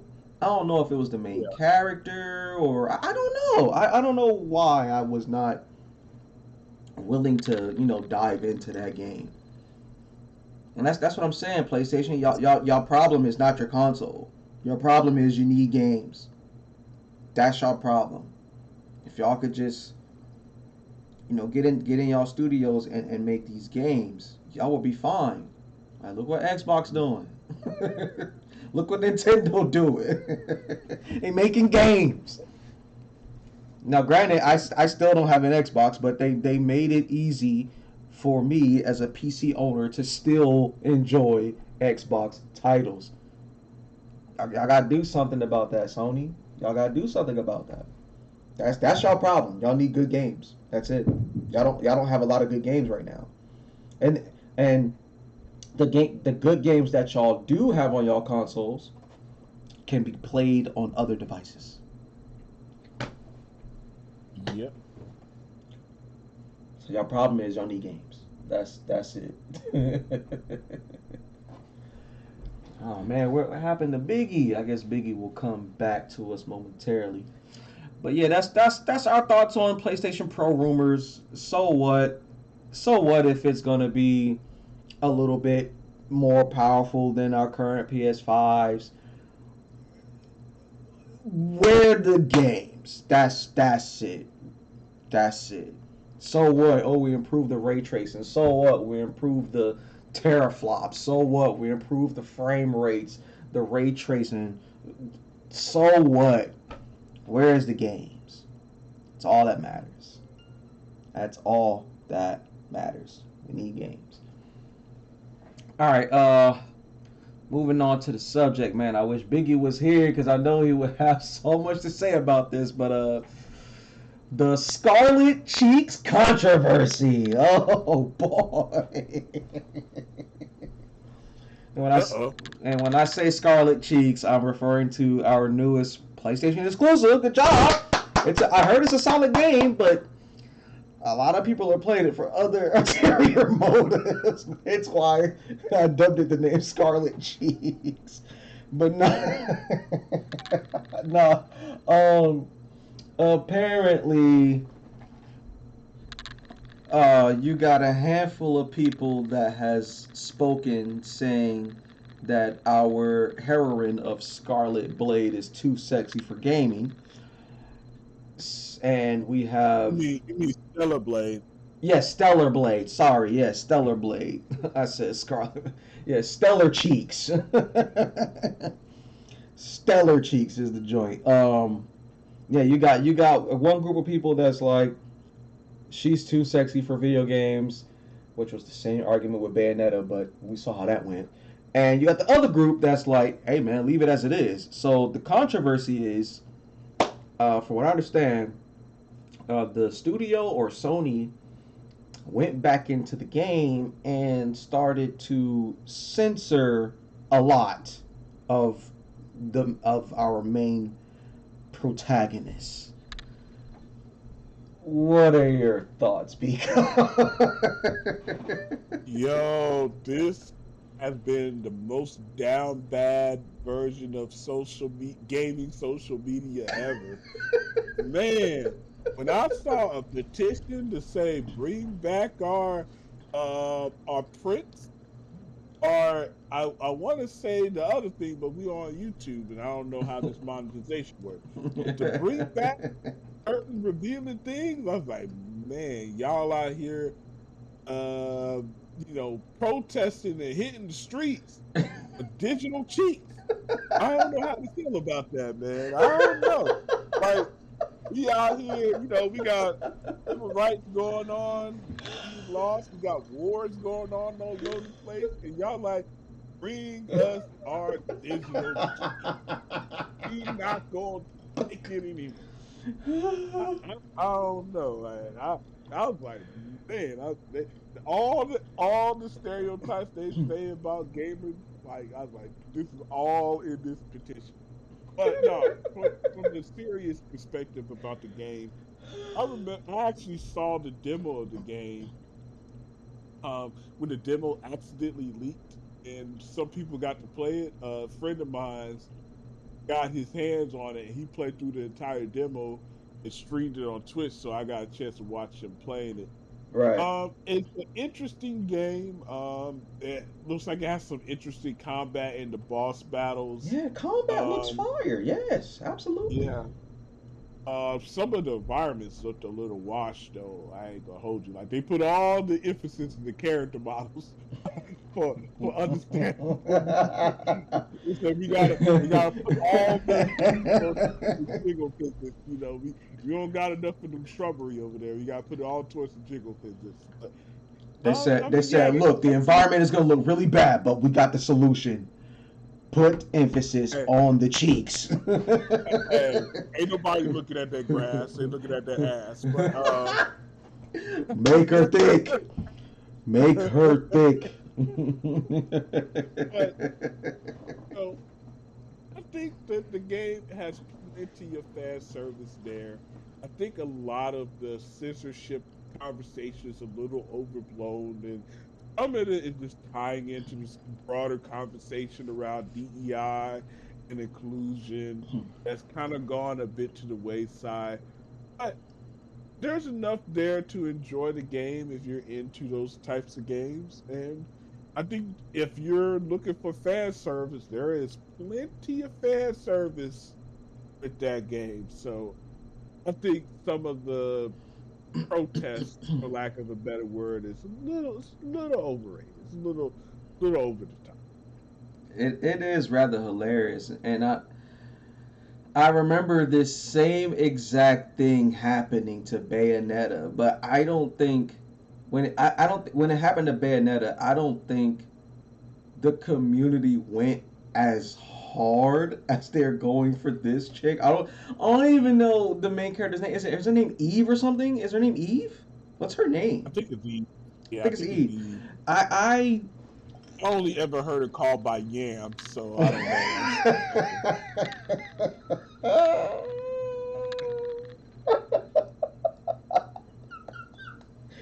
Yo, this is crazy.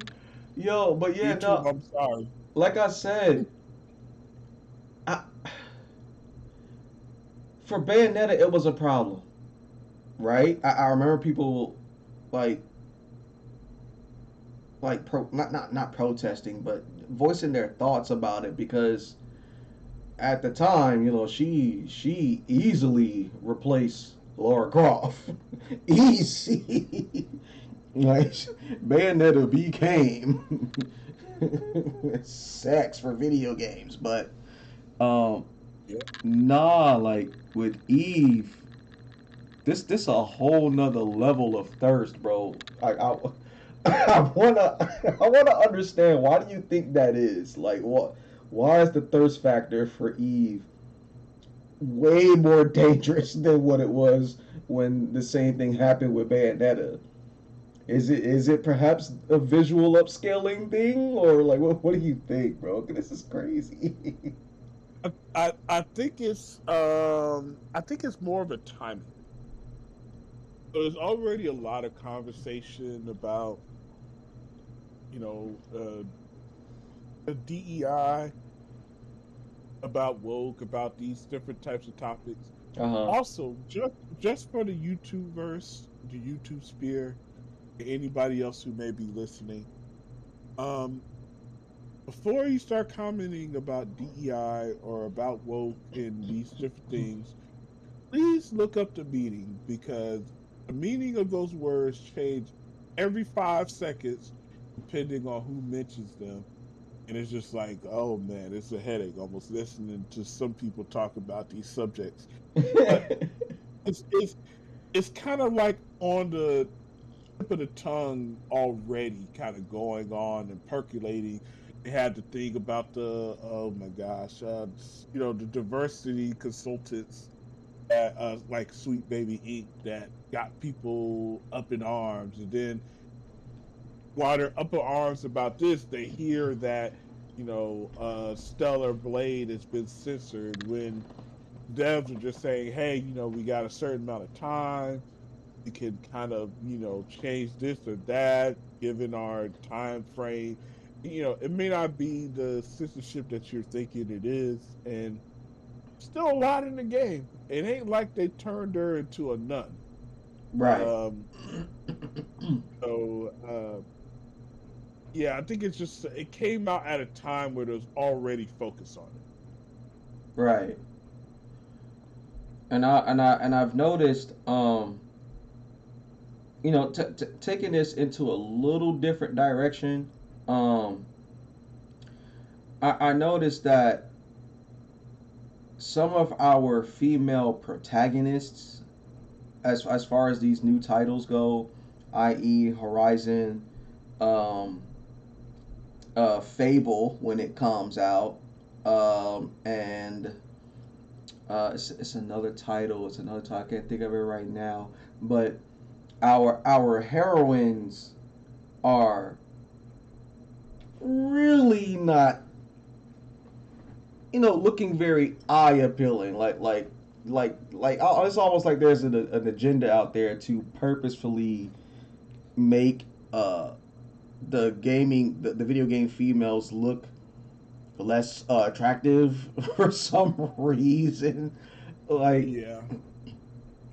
do you think that's a gripe as well? Because Eve is like the ideal shape of what's labeled as a drop dead gorgeous woman. So like, do you think you think some of these I don't even know what to call them, like gamer feminists or something? Like, I don't know, Yeah. like, do you think they're having to say so in it as well, as to why some of our new female protagonists are coming out not looking too eye appealing? There's definitely some conversation around that, but I think it just really depends on the game. Like, I think it's really a difference between Eastern games and Western games. Yeah. Like, if you look at JRPGs have always had, you know, kind of fan service in them since, like, you know, they've been making JRPGs. Absolutely. Absolutely. I mean, so that they kind of always had that kind of style to their game. Western RPGs are usually more grounded in reality, so people tend to look less idealized and more like realistic. So you'll get like in Rise of Forbidden West, you have a character that just kind of looks like a character that's surviving in this utopia, not utopia, in this landscape with digital dinosaurs, and he's out here doing all kinds of things. She looks like someone that would survive in that kind of climate. Mm, You look at Ellie in The Last of Us. He looks like a character that just lives in that world. yeah. Even with Fable, Fable is focused a lot on comedy. So that trailer, we don't necessarily know if that's going to be the main character yet. Right. Right. Yeah. He fits the comedy tone of that game. It's kind of that British humor, uh, little wonky. So I think it's just really about Western style games that focus more on reality, or in Fable's case, a little bit more satire, versus some of the Easter games where ad service is kind of, a big part of the thing. Like Persona comes to mind. Of course, Bayonetta, Yeah. Near Automata comes to mind. Yeah. Yeah. So Near they Automata. games, yeah. Oh, even Xenoblade. The in Hmm. particular the sequel with Pyra and Yeah, Mithra. Yeah. yeah. Mm, Good you know. points. No, you have a point. You have a point. I just find the whole thing absolutely hilarious. I mean, all I can say is I need my thirsty brothers out there, my thirsty gamers, to calm down, man. I need y'all to relax, man. Like we have these games to, of course, enjoy how you wish to enjoy. I'm not gonna stop you, but I just want to give turn some it advice to turn it my. down a notch. I gotta give some advice to some of my fellow. Well, they're not my fellow, but some of the down bad gamers out there. Maybe you don't have the advice. You don't necessarily have the luck with the opposite sex. I'll just give you a little advice. Soap and deodorant, big thing. People like when you look good, when you smell good. So get you a nice cologne. Make sure you clean yourself before you leave the house. Make sure your hair is well kept. You get your beard shaped up if you got a beard. Get you a nice little haircut. I tell you what, if you go to a barber shop in the hood, you are almost guaranteed to get you a fresh haircut. Now you might get shot. You're gonna be looking good when you get shot. So get you a nice haircut, get you dressed nice, and you don't have to be any particular style. If you like wearing print t-shirts, get you a nice print t-shirt. Get you a new one. Don't wear that one you've been wearing for like the last 10 years. Go ahead, upgrade that print t-shirt. Get you a fresh print t-shirt and some nice jeans. And and then just go out there and be yourself. If you're awkward, be awkward. If you're not awkward, just go out there and be yourself, and you'll find somebody that's gonna like you. You just gotta put yourself out there. You gotta put a little effort in it. Soap and water and deodorant, because I've been to some of these conventions, and some of y'all don't believe in soap and water and deodorant. I'm telling you right now, believe in it. All of the cologne in there too, some extra touch. That'll fix something about. Oh man. All right, so yeah, so that's it for the Stella Cheese controversy. What's y'all thoughts down in the comments below, man? Are y'all team censor or team uncensor, or are you in the middle? Like, what are we even doing here? How did this happen? Let me know down in the comments, y'all. All right, moving on to the next subject here. More video games becoming movies. I have two particular titles in mind. um, I think I want to go ahead and get the bad one out the way first. I don't know if you've heard anything about these, Biko, but I'm gonna go ahead and start off with the first one. Borderlands. Getting a. Oh, I've heard of the Borderland movie. Has it come out yet? It's not out yet. It's on the way. We do have a trailer. The cast has been confirmed. Uh, well, Kevin Hart. yeah. Well, first, let me ask, because I don't know. Are you familiar with the Borderlands series? Have you played it? I played light. I'll say that. I know of the series. I kind of am familiar with the series and the tone.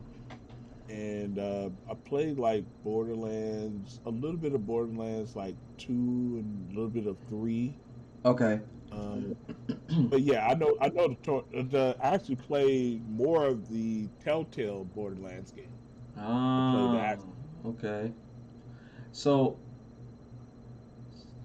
for me and a bunch of other people, the gripe with this live action movie is, look, it's not that we don't like Kevin Hart. Kevin Hart does his thing in his movies. As a matter of fact, I will go as far as to say I have yet to see a bad Kevin Hart film. All of his movies has been great. Um, it's just that I guess he's trying to, kind of flip the script in him just being. I'm back. I'm back. Hey, Biggie is back. Um, okay. Hold. Before I continue, I'm about to say I need to backtrack a little bit because the last subject we was on. This was something I really want to hear Biggie speak about.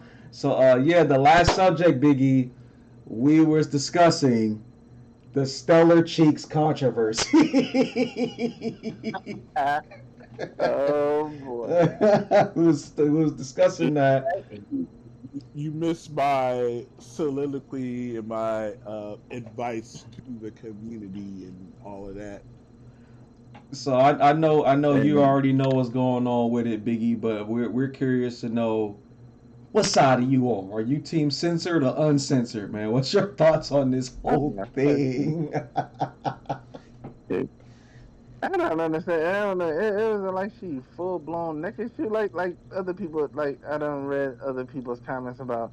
Come on now, we got Cyberpunk 2077 as you can be full blown naked in that game before they censored and put fruit shapes in front of the private areas. Yeah.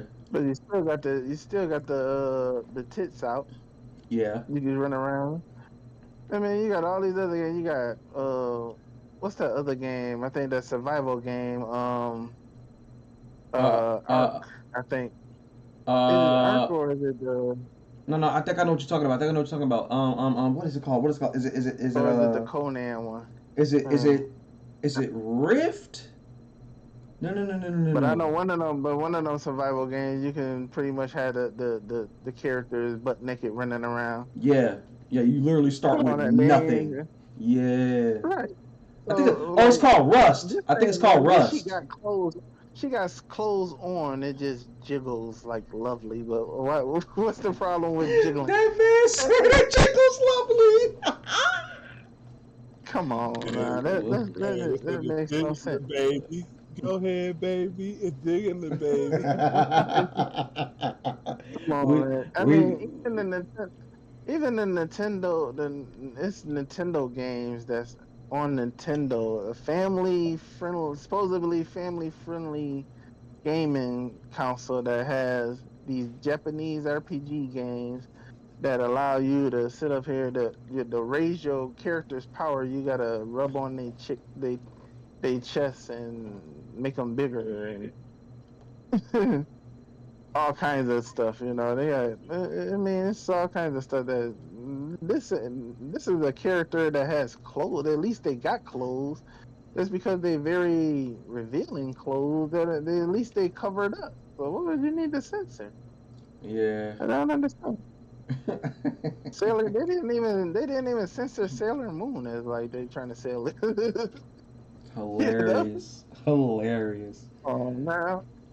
It So, made no sense for them to try to censor that. It wasn't even that bad. so that man As, said he is team uncensored. Bring my stellar cheeks back. well, I heard they done brought it back and they added a option to turn it on or turn it off, or Oh, which they should have done that brother. from the beginning. Then. Oh my gosh.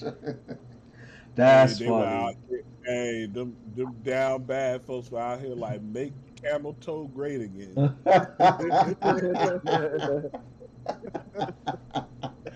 And Oh then, man.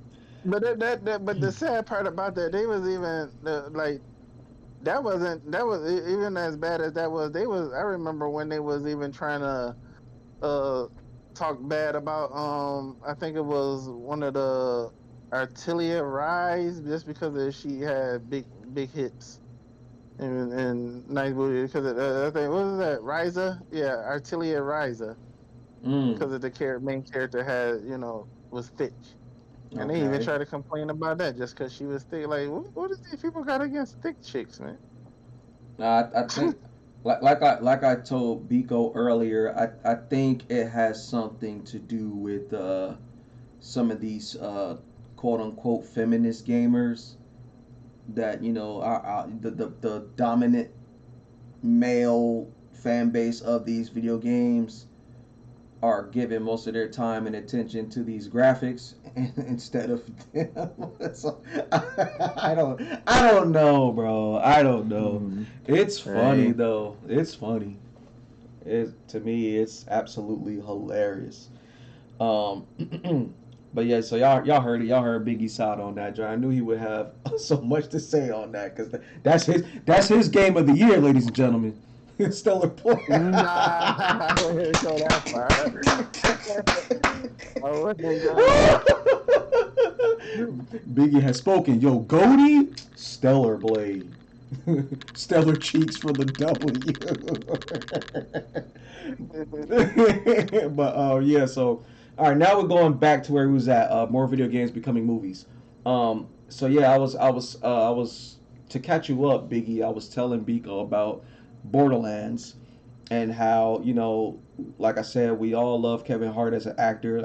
I've yet to see a bad Kevin Hart film, but the role that he is portraying in this movie as Roland, it it kind of rubs me and a bunch of other Borderlands fans the wrong way because of Roland's stature in the game. He's a very serious, not so comedic person. He in the game he does say funny things, yeah, sometimes, but it's like it's his stature. It's everything about it is like y'all could have casted anyone else, but y'all chose Kevin Hart. And then it's not even that. It's not even Kevin. You also have the other. Oh man, what's her name? I can't think of her name to save my life, but I only remember her as Helena from the Thor movie. They have her as Lilith, and now come on, Biggie, you and me both know, man. And it's no disrespect to this actress. She did a bomb job as Helena, and she probably done a bang up job as any other character she's played in the past. But Lilith is supposed to be a young baddie, and y'all got this old lady to play this character, and then it's a mixed bag, man. Like you get your give. The story from what we saw in the trailer revolves around two characters that were in the first game as Vault Hunters, another character that was a side character, and another character that was a DLC character in the sequel of the game. But they're the main bunch now. And then you have, you got other familiar faces. You got Jamie Lee Curtis acting as Tannis. I don't mind that. My only shtick on that is dye the freaking lady's hair black. Tanya's hair is black, not white. I mean, if she doesn't want to dye her hair, make her put on a wig, like something.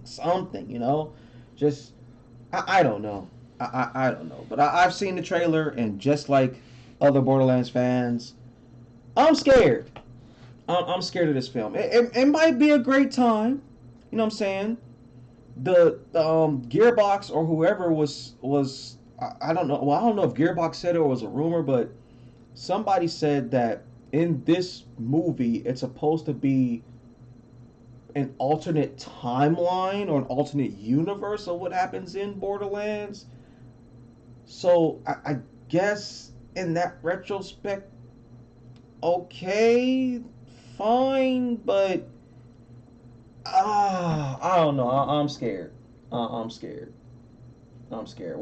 So What's I your think I thoughts? think I think Fallout, and we might even begin to that later. I think Fallout kind of showed a good example of how to handle these properties, which is to really stick to the spirit of the property. And if you're going to be using existing characters, and to kind of stick to the representation of what you would see those characters being. I think Kevin Hart in a Borderlands movie is actually pretty cool. Uh, him as Roland, I think it's because you casted him to be a specific character, and you're going to, if you play the games, you know who that character is, and Mm-hmm. then you see Kevin, and that's going to create that cognitive dissonance that, hey, this guy is really not that guy. Now, if Kevin was like some character that was, just like a new made up character, I don't think people would have a problem with it. It's like, okay, you're gonna go comedic route. They casted a comedian that could deliver on the jokes. Let's see how this goes. I But agree. yeah, Yeah, I think there's an issue on the casting, and I think that it could fall into that trap of like, hey, let's not stick to the source material and do something new, and then the new thing kind of turns out to be kind of mediocre. yeah, yeah. I mean, the only person that had a lot of jokes in the actual game was Claptrap, Oh, which ended making and I'm glad you ended said, making and I'm up glad you Jack said Black. that. Yeah. Yeah. Why? I'm glad you said that. That's another problem. I'm like, okay, guys, Claptrap is a freaking robot. In the movie, he's gonna be CG'd. What was the problem getting the original voice? Why did it have to be Jack Black? Why? Y'all could. It's a graphic. Yep. But actually, you know what? I kind of had a thought about that. I was like, what if? I think Kevin Hart would have actually made a good Claptrap. Uh, as much as I like Jack Black, I think he's great, hilarious. We love Jack Black, Kevin Hart, bro.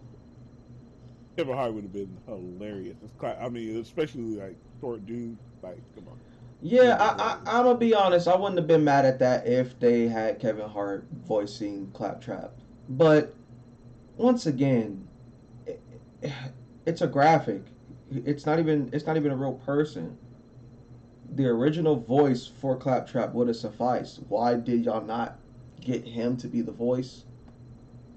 I don't know. I'll I'll never understand it. But it's just I don't know, man. I don't know. This terrifies me, bro. It might be a good time. We don't know. We can only wait until it comes out. But as a fan of the series and seeing the direction this thing is going in, I'm terrified. I'll give them points for the costumes and everything. Everything costume wise looks great. The environment looks great. It looks like the action is going to be just as nuts as the action is in the actual games. I, I'm not worried about none of that. That's fine. My worry is the cast and what story are we following here? Now, like the rumor said, it's supposed to be an alternate universe of the series. Okay, fine. If it's an alternate universe, then that lessens my worries a little bit more. It's like, okay, if it takes place in a whole other timeline of Borderlands, fine. But now the problem still remains the cast. Lilith is supposed to be this young, witty. She loves who she is. She damn near revels in the chaos that is Pandora. Our actress for Lilith, she speaks like her age. She's like, oh, I freaking hate this planet and blah blah blah. And I'm like, that's not Lilith. You know what I mean? It's like, I don't know. And then Tiny Tina, once again, Tiny Tina wasn't even a main Vault Hunter. She was a side character that I believe was debuted in the second game. But y'all got her in the first Borderlands movie, and the actress y'all got for her, man, I don't know, man. I'm I'm so confused, man. I'm confused. Like I said, I'm terrified, and I'm a fan of the series. I don't know about you two. I don't know. I know Biko said he briefly played, but he mostly played the Telltales.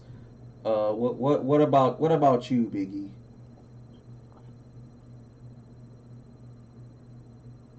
Cut out. What you say?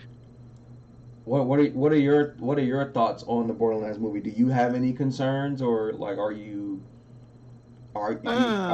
think it's gonna be okay, or like what's your thoughts on the film? I don't know, the way these adaptations been coming out lately, I ain't really seen any perfect adaptations from game to movie as of yet. I mean, and like you said, they sound about they going a different alternate universe route. Well, I mean, as you can see, Spider-Man did it all right, and the Marvel series is doing all right with it. But Borderlands, I don't know. Something like that should have came later. They should have just made it straight like the movie, like the game first, and then try to come with that later. Yeah. Alternate universe later, but doing it right off the bat, yeah. As fans of the game and people who know how the game goes, it's gonna be weird. Yeah. I already can see it's gonna be very weird. Right. Okay. I mean, it might be cool for those new to the series and then be like, oh, okay. Right. But those who already know how the game went, it's gonna be like, what's this? Exactly. So yeah, that was one that I heard of, that I've seen and heard about that has me kind of on edge. Like, I don't know. Now to move on from the bad and move to the good now. I heard that we're going to be getting a Kingdom Hearts movie. Now, if it comes out that it's going to be a live adaptation, I don't know. I don't know about that. But if it's a CG, we have a winner. We have a winner. I think it'll be fire. Me personally. I think it'll be fire. I think it'll be it had to be a CG because I mean, Disney has yet to do a live adaptation of any Mickey Mouse, Donald Duck, type movie. So I wouldn't see them starting to do no live adaptation with Mickey Mouse and Donald Duck and Goofy and all of them now. Yeah. I would definitely see that being CG. Yeah, for sure. I mean, it's how would you even cast who and how would you even cast a live adaptation of Mickey Mouse, Donald Duck, Goofy? Nah, yeah. That's what I'm saying. Well, I mean, well, in that retrospect, of course, the Disney characters will have to be CG'd unless Unless they do, or they gonna unless do it like unless they're a human. HM style. Yeah. Like if they're animals, yeah, that has to be CG'd. But if they're humans, that could be done easily. Like you could hell, you could take some of these, like for example, the last live action Aladdin film. You could use that guy to be Aladdin, and the chick that was Jasmine to be Jasmine. Um, I could see that working like that. But as far as the creatures or the animals, yeah, you're gonna have to CG that. You're gonna have to. I can't see that going no other way. But as far as the main cast though, like our Sora and Riku and Kairi, I don't know. That's man. That's tough. Who That's would tough. who would cast that? Who would they cast as those characters? Exactly. Mm, yeah. That would be tough. Now, I will tell y'all who I'm very impressed with right now as far as casting goes. But the difference between what we're talking about now and this particular thing is it went from cartoon to live action. And bro, I have to tip my hat off and give kudos to the people responsible for this Avatar The Last Airbender show. Yo, yo. I don't know how they did it. I to this day, I can't even begin to process how they did this. But to me, this show is perfectly casted. Perfectly. The people they got to play as Aang, Sokka, the sister, what's her face? I can't remember her name right now. But even from Boomy to Zuko, I believe these are them. They did their thing with this cast. Sokka, the guy that plays Sokka even has Sokka's strong looking chin like he has in the freaking animated adaptation. It's been perfectly casted. So I round of applause to that, man. I don't know who was in control of casting that, but y'all did an amazing bang up job. So with that in mind, it's like, man, you could they do it again if it was to come to casting for a live adaptation for a video game movie?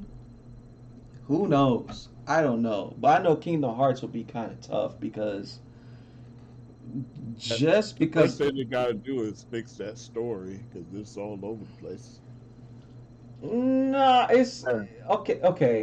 It's not as over the place as you think. The reason that it is kind of all over the place is because people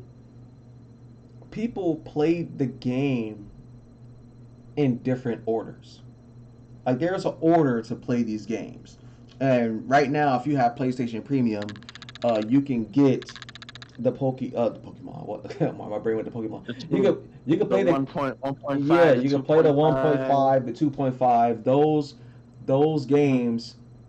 That game has the order, the proper order, and it's HD remade. So you have the proper order of playing these games to really understand the story. Because when they were coming out, people, me included, wasn't expecting to have to understand what's going on in the story while we're waiting for the next game, which Kingdom Hearts 2 came out later on the PlayStation 2, but then it kind of screwed us over because there were two games you were supposed to play before you even played 2, and unfortunately at the time one of those games was on the Game Boy Advance and the other game was on the DS, and everybody didn't have those consoles. So that's where things got kind of mixed up. So if you started playing Kingdom Hearts 1 and then you jump to Kingdom Hearts 2, you're going to be confused. But in the new thing, the HD remake. Well, it's not even new. It's been out for quite some time. But the HD remake, they have it in the proper order you're supposed to play it in. So if you play it in that order, it's not as convoluted as you think it is. It's a lot going on, yes, but it's not as confusing as you think. And now thinking about the movie is like if they can make the game like it is with Mickey down on the nerd, but then I forgot they gotta add in all of the going to the different areas and going how they was jump into Hercules story, then jump into Yeah, Aladdin story. Like yeah, those worlds, yeah, yeah, yeah, they would have to have people casting all them too. Like that, yeah. yeah. Like It I, would have to definitely be animated and to do it correctly. yeah. It would have to be CG animated. I mean, right now, and it's weird because I don't know. It's just live adaptations for Japanese games or or anime or stuff like that. Live adaptations for those is so tough to do because to find an actor to look like these anime esque characters is not easy. It's not easy at all. Now I heard they did a bang up job with One Piece. The only reason I haven't been in a rush to watch the live adaptation of One Piece yet is because I don't know nothing about the series. I have been told that there is a thing called One Pace where they kind of condense the 700 episodes to less. So that may be my one ticket to try and finally watch the whole shebang of it. But for what I understand, they casted that well. But then when I watch stuff like the live adaptation of Bleach, I'm like, man, I kudos for the costumes, but you know, same with same with I told myself I would never speak of this damn movie, but same with Dragon Ball Evolution. Like, Oh wow. what what was that? That's That terrible. horribly casted. It's just when it comes to that, it's tough to do. It's tough to do. So I can't even begin to think who would be perfect people to play Riku, Kairi, Sora, uh, Ansem, Seeker of Darkness, Cloud Strife, Squall. I don't know, y'all. I don't know. So I agree with Biggie here that the safe bet, if this movie is real, the best bet is to CGI it. It's the best bet. You have to animate it because just like Borderlands, I'm gonna be scared. I'm gonna be terrified. I'm like, man, this movie's gonna suck. It's gonna suck so bad because they're trying to make it live and live adaptations for games, with the exception of Sonic, and that's only because the fans spoke up about Sonic. Yeah, 'cause they was about to jack that up. They was about to Totally. screw that all the way up, bro. But it's that's the exception. It succeeded because they listened to the fans, but anything else, video game live adaptations, they're taking the safe route. Now, I will say I did recently watch the latest Halo series. That joint was fire. I was hooked. I watched it from beginning to end. Can't wait for season 2. I think when it comes to games like that, you really can't mess that up because you got, first of all, these are real looking people to begin with. You know what I mean? So when it comes to that, I guess it's not so hard to cast something like that for a game like that, which goes back to what Biko was saying as far as Fallout.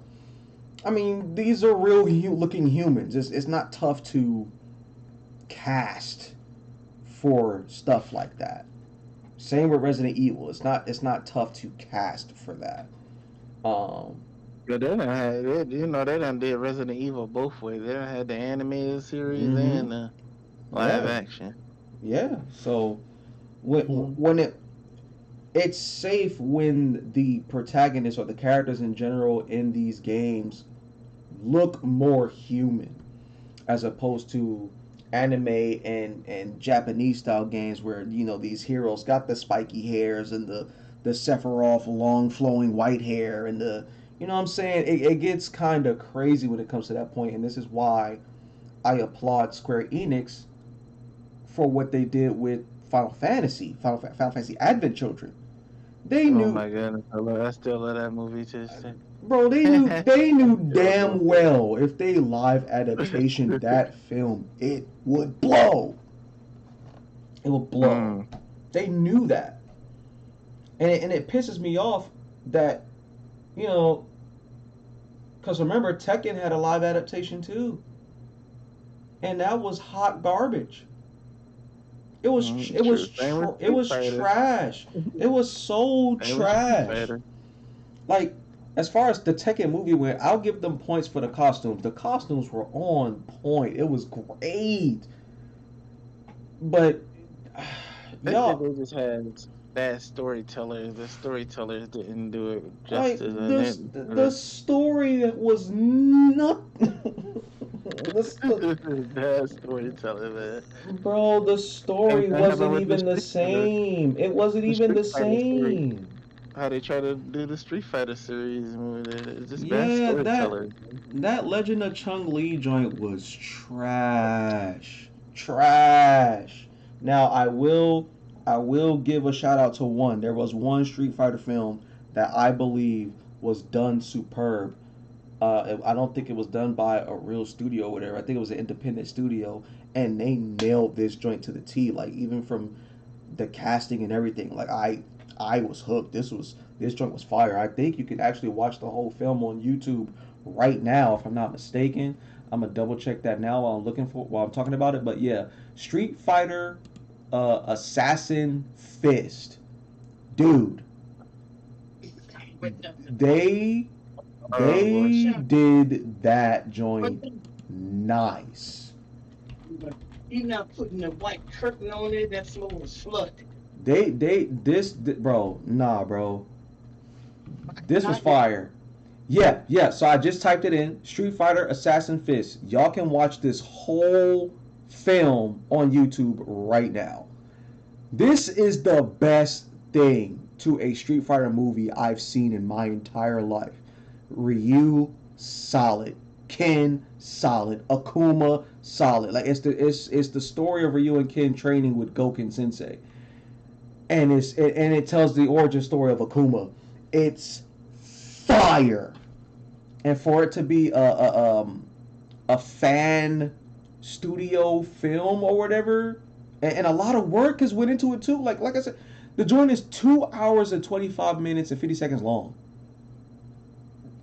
A thought went into this film, bro. If y'all have not seen this yet, bro, Street Fighter, Assassin's Fist, check that joint out, bro. It's fire.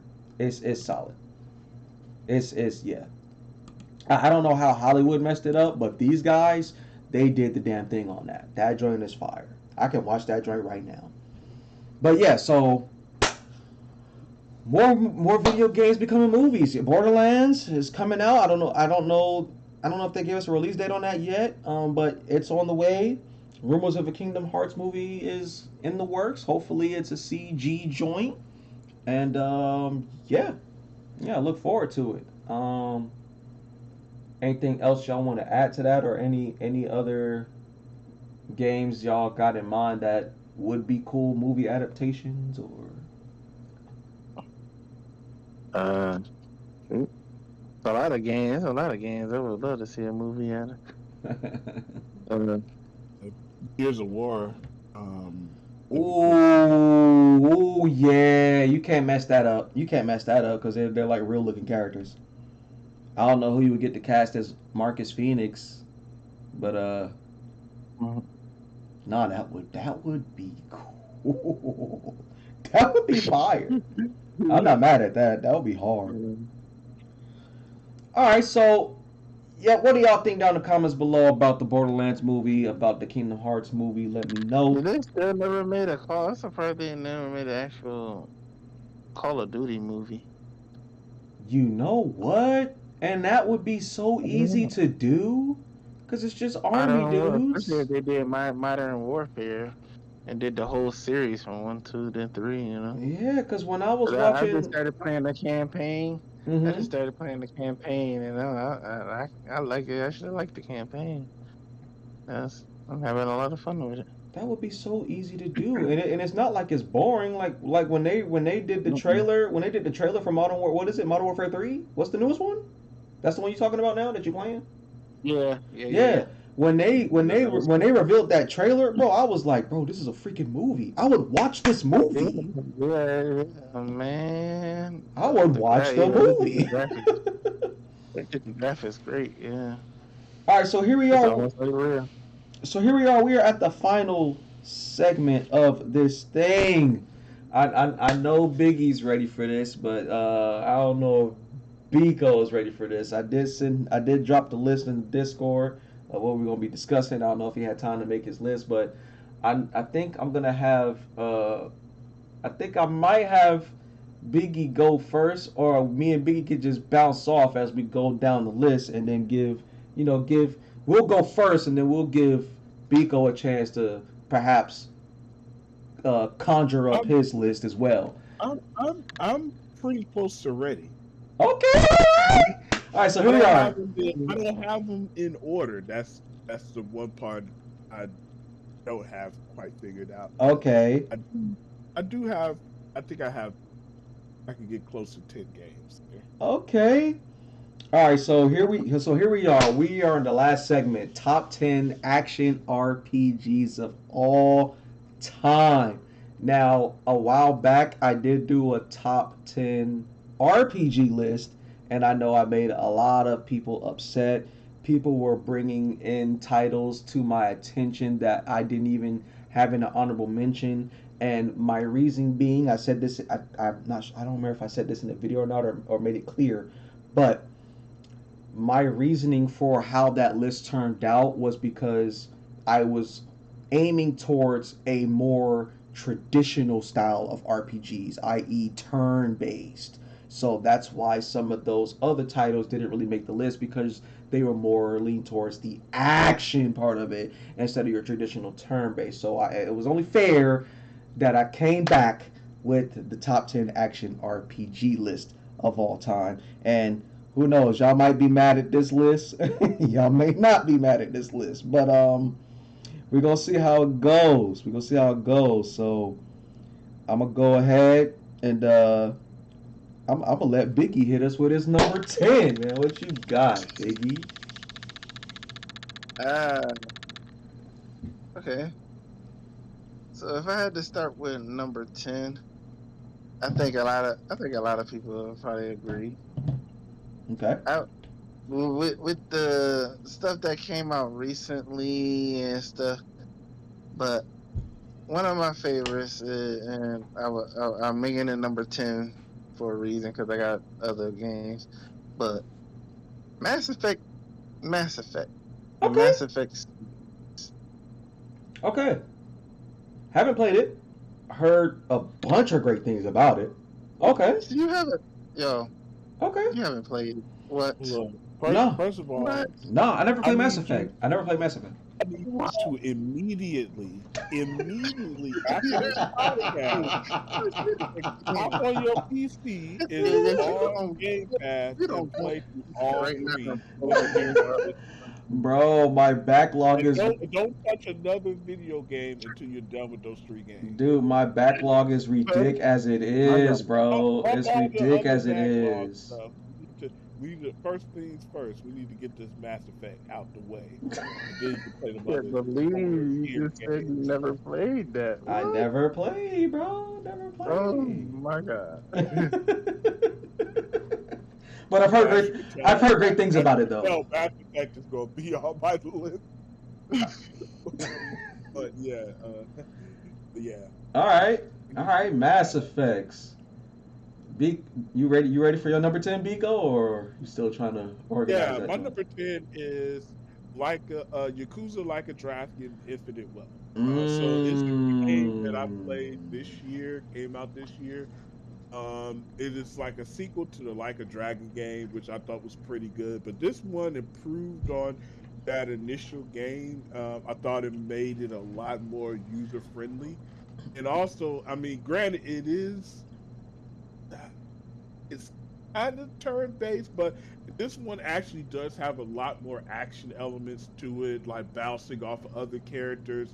You could, hit a character, bounce to another character, they get attacking. Some the enemy falls to the ground, they get attacking. So it's a lot more action to it than just being a straight turn based game. Um, Also, I thought they had one of the best mini games in the series, which is the I think it's called like the Doki Doki Island, where it's a whole like kind of island sim management game in the middle of the game, and it's pretty fun. If you play games like oh my gosh, what's that game we were playing earlier in the year? The Pokemon uh inspired game. Oh, Power World? Yeah, if you like Power World, it kind of has that sim element of building a base, but instead you're building an island, and you could use your Pokemon, or in this case Sujimon, which is bugs that you collect in the game, as your pals or Sujimon to kind of build up your base and maintain your base and provide for resources. So it's actually probably one of my favorite mini games in the series for the Yakuza series. Also, Yakuza's dope story, great games. I think that's my number 10. All right. Okay. Okay. All right. All right. So my number 10. My number 10 of best action RPG game of all time was an Xbox title, and that's Fable. Fable is my number 10. It, man, like, yo. For its time, dude. What a big twist on the genre. What a big twist. To pick your path, whether you want to do good or be bad. Things of your decisions affected your character. Mm-hmm. Had an interesting story. Now, when it comes to Fable is like more in my top. If I had a top 20, but because I actually liked the Jade Empire a little bit over Fable. Oh, okay. Jade Empire was actually a little better. So it would have been an honorable mention for you, perhaps. Oh yeah. Okay. Okay. Yeah, that's my number 10. We got Fable, bro, for the very first Xbox. Yes, sir. All right, Big E, number 9. What you got, bro? Number 9, I would have to.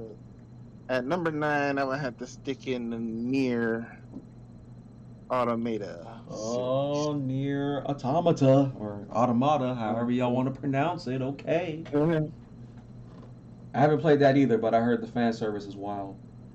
Yo, your RPG card just got revoked. What's wrong with you?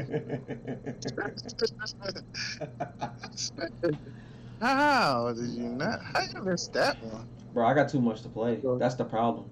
I have too much But to play. that goes all the way back. That one goes all the way back to the 360 days, doesn't it? In this first time.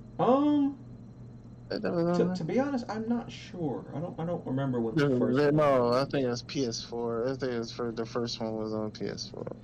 Yeah, I'm not sure on that one. I'm not sure. Okay. Near Automata. What about you, Biko? Got your number 9? Yep, my number 9 is Destiny 2. So, Okay. Okay. Great kind of, looter shooter. Came to the series relatively new, but it's so many elements in there. I think definitely is one of the great kind of action RPG experiences, which is about to come to an end. So that would be my number 9. Okay. All right. Definitely. Okay. All right. So my number 9, it was a PlayStation 2 title, and that is Samurai Legend Musashi. I think this title Okay. may have been slept on by a lot of people, but dude, this Square Enix was in their bag, bro.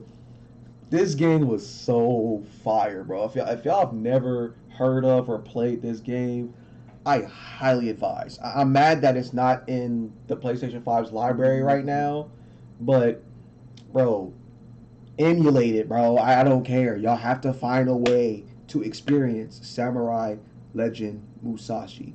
It was a it was a great sequel to Brave Prince of Musashi. And if you haven't played Brave Prince of Musashi, I was just about to say that. I was like, bro, I played and completed the Brave Fencer Musashi one. I didn't play the Samurai yeah, one. you gotta play Samurai Legends Musashi, bro. It's The Brave fire. Fencer, I played the crap out of Brave Fencer. That was one of my, Oh that was yeah, my Brave joint. Fencer was excellent. But yeah, that's my number 9 of greatest action RPG of all time. All right, we down to number 8. Big E, what you got? Number 8. Ooh, I might step on some toes on my Uh number oh. 8. Uh oh. Uh, at number 8, I would actually have to I would put the Diablo series. Ooh. Okay. Only reason with me, Yeah. I love love the Diablo series. I like playing it, but it's one of those games that it's the action RPG that you can play by yourself, but I don't like playing by myself. If it was able to stand alone and have fun playing just as a single player, also, yeah. But Right. it's like one of those you gotta play with other people to have fun. Okay. Can't play it. Yeah. All right. All right. All right. Biko, number 8. All right, my number 8, I'm going to go with Fable 2. Fable 2 was one of my it's one of my favorite RPGs.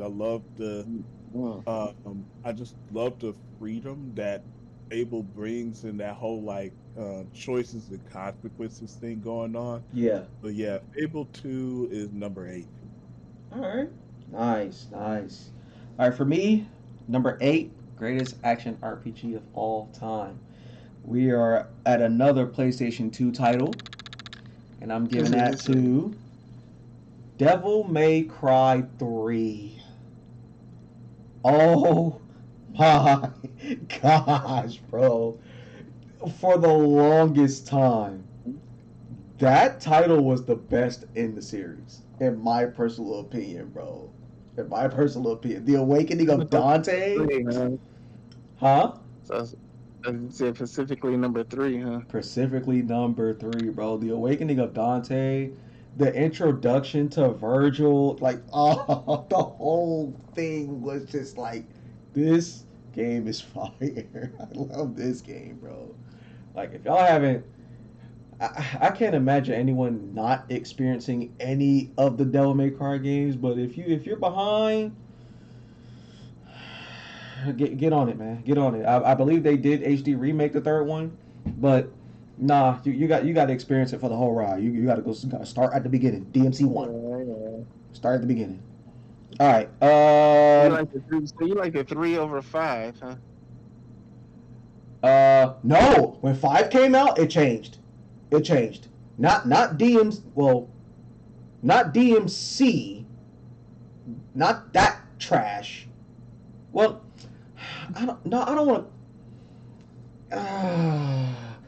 DMC was an awkward moment for the series. It was very awkward. I'm not gonna sit here and act like I didn't have fun playing the game because the action and the gameplay in the game was enjoyable. It's just the direction and Dante as a character, Virgil as a character, the whole story that was driven in that game and what was going on in that game and the dialogue, yeah, garbage, garbage, garbage. So, yeah, I kind of almost erased that from my memory. But when the real five came out, when the real five came out, then we got a replacement for 3. It was like, oh yeah, oh yeah, oh yeah.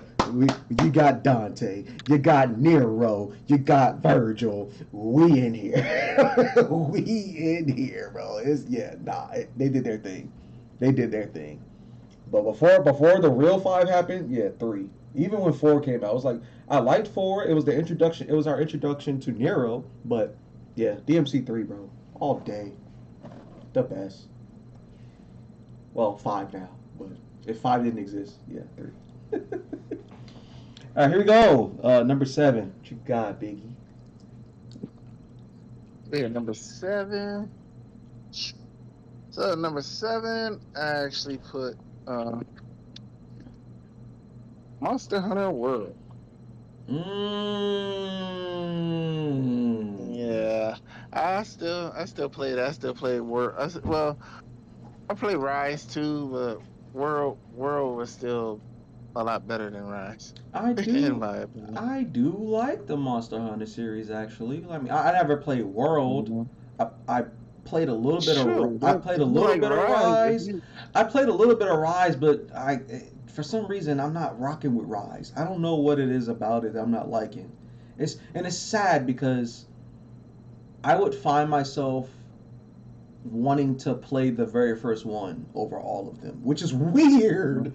It's so weird, but that's just me. Like I really enjoyed the very first Monster Hunter out of the other ones for some reason. And maybe it's because it's easy to play alone. But I know the whole gimmick of Monster Hunter is to play with others, and that's something I've yet to experience. But when it came to trying, That's what makes World. Well, that's what makes World so because at Rise, remember it was until it just recently got ported over to other consoles. It was like a Nintendo exclusive at first, but now yeah, that it's on other consoles, you can get cross play, yeah, cross platform and stuff. But World was always cross platform, and you can play with other people, even right, PC. So, right, and so that's it made what. World a little bit better.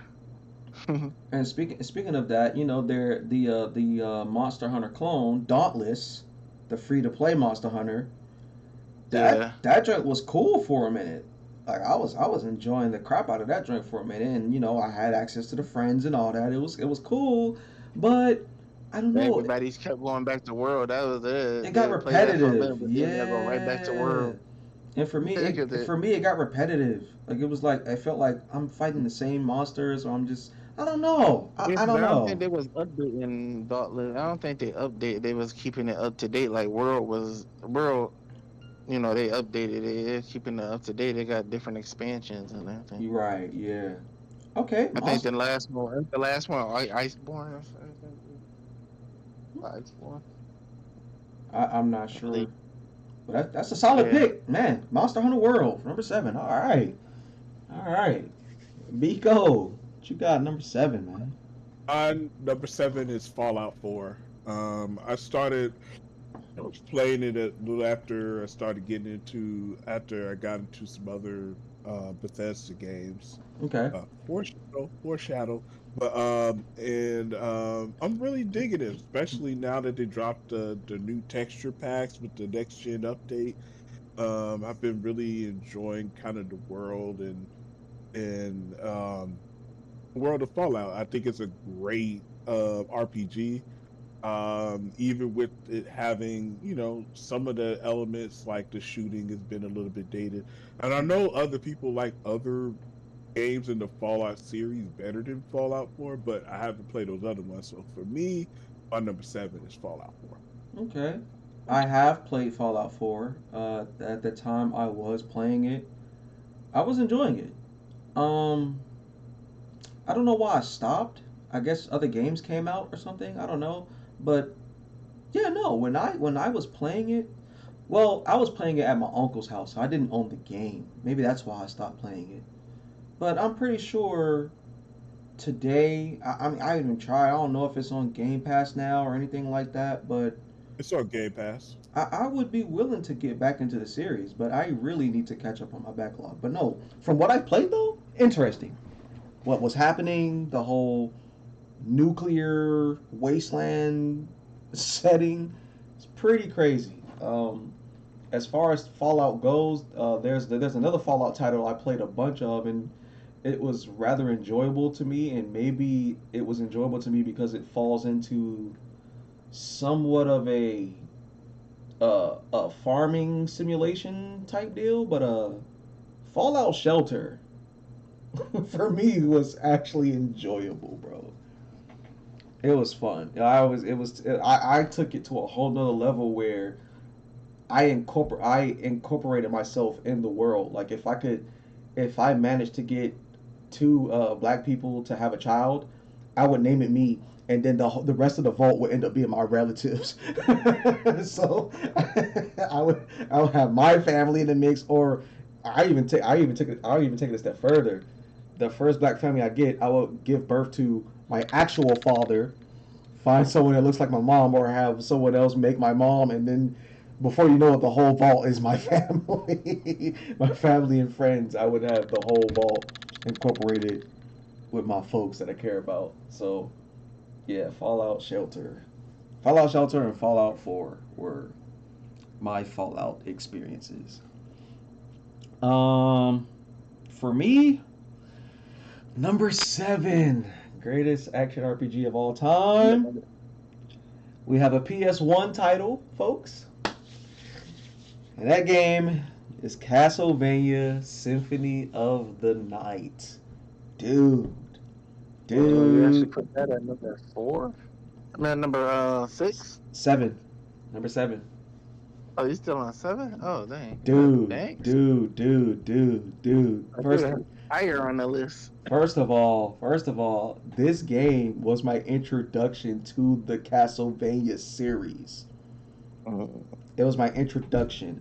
I'm sorry. I'm not a fan of the whip. I don't like the chain whip. The chain whip pissed me off. Like later, I did go back and I got used to the whip, finally. But nah, man, you step on the scene as Alucard and you got a sword and yeah, nah, bro, nah, no comparison, no comparison. Swiping a sword and swiping a chain whip, nah. Give me a sword. Give me a freaking sword, bro. It was way better playing as Alucard than it was playing as Richter Belmont. That's just me personally, though. I grew to accept it later, but nah. If I had the choice, give me Alucard all day, or give me Dracula for that matter. I don't want the whip. I don't like the whip. Yeah, that's my number 7, man. Greatest action RPG of all time. Castlevania Symphony of the Night. All right, number 6. Talk to me, Biggie. Number 6. So number 6, I actually put. I'm not sure. You know, it was a toughie between the two games that I was thinking about. But I would have to give it. I'll give it to Xenoblade. Ooh, okay. Like the very first one, or. Well, I'd see if I had to put. I just that's why I've just been saying the series and this whole because it. Okay. If I had to go from 1, 2, or 3, my list would be odd.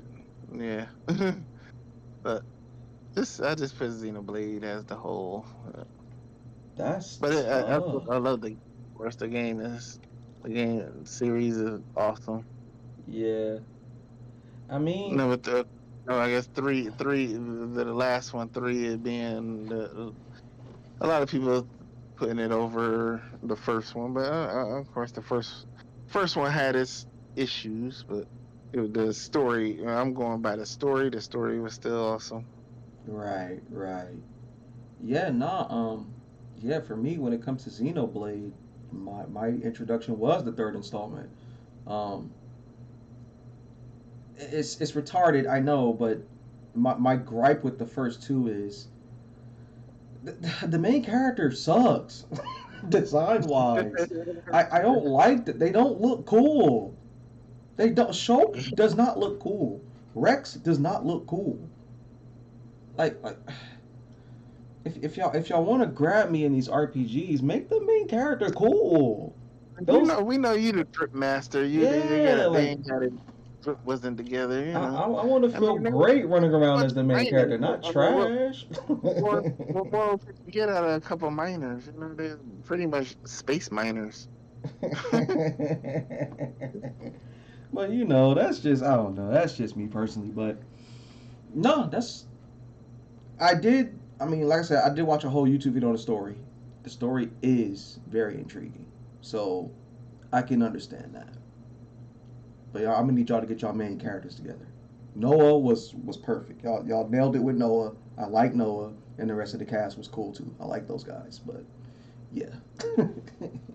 All right, but yes, no. Okay, solid number 6.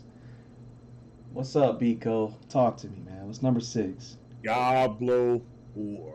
Okay, we knew that was on the list somewhere. We knew it was up I there think somewhere. this game. It's actually my first entry, into the Diablo series. Really? I thought you was a avid player. Hold on. Oh, I just got in and I just got caught up, man. And, Yeah. I really loved the story that they had there. I loved the looting elements of it, the character builds. At first, What? seasonal stuff was like, okay, I got to start from the beginning. But actually, now I don't mind the whole starting from scratch thing as much. So I look forward to every new season. It's definitely one that's high up on the list for me. Wow, you just blew my mind. Here I am thinking you a Diablo veteran and you started where I started. That's crazy. Wow. Hey, solid number 6. Okay, I knew it was up there. I knew I was gonna hear you mention it somewhere. All right. Number 6 for me, greatest action RPG of all time. We have a PS5 title, folks. We have a PS5 title, and that is Ghost of Tsushima. Great, that's a great one.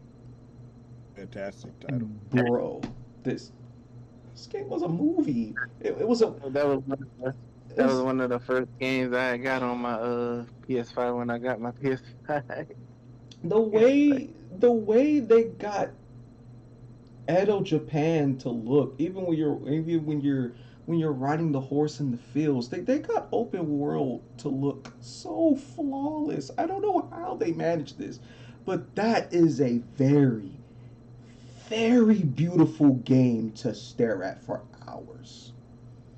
Not only are you enjoying yourself being Jin Sakai, slicing and dicing, standing on what you stand for, whether you was on your samurai or whether you was on your survive. You know what I'm saying? Phenomenal game, great characters. Yeah, yeah. No, they definitely delivered. This game was fire. If y'all have not played Ghost of Tsushima, what y'all doing, man? What y'all doing? What are y'all doing? I think, if I'm not mistaken, that joint is still free on premium. Get y'all Ghost of Tsushima on, bro. Come on, man. Come on. Come on. Man, we get into the top 5. Yeah, it's getting gritty. It's getting gritty. Oh. All right, Biggie. Let's hear it. Number 5, greatest action RPG of all time for you. Let's hear it. Steve actually said it. Biko there has said it earlier, you know, which was for me. I'm still in love with Destiny 2. Destiny. Dude, I Okay. Yeah, had to put it in the yeah. list.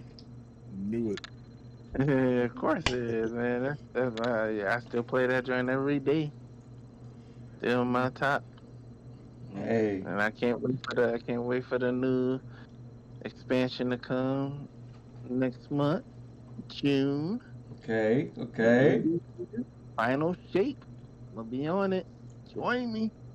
What what haven't they said that hasn't been said about this greatness? Y'all, I'm pretty sure fans of the game, you already know what it is. Nothing else needs to be said about it. Destiny, number 5 for Biggie, man. All right, Biko, talk to me, man. Number 5. I gotta go with The Witcher 3 right here at my number 5 spot. Talk about an Yo, incredible an that's another one I haven't incredible played. I haven't played that Man, one. I haven't touched a single Witcher game.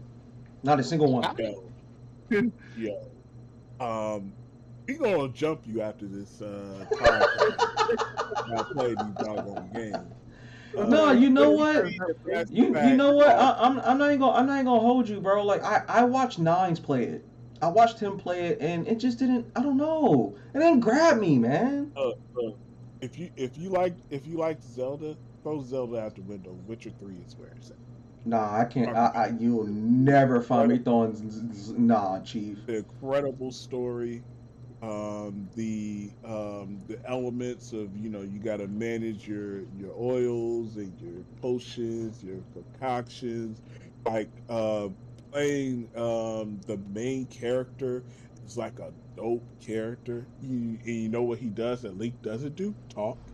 Uh, he's a really dope character. The setting's really good. The monsters are really interesting. Uh, there are adult situations I in the don't game. know. that's what I'm gonna say, and that game shows a lot of You probably smell it coming from upstairs. It was real live upstairs earlier. I don't know what was going on. Yeah, so there's a lot of choice and consequence in the game. Hey, I tell you, the only reason why I don't have Cyberpunk right now on my list is because I haven't actually Yeah, gotten it very was a far and huge played it commotion yet. going on upstairs. I don't know what they was Once I doing. beat that was the sound of me unfriending him. No I'm joking.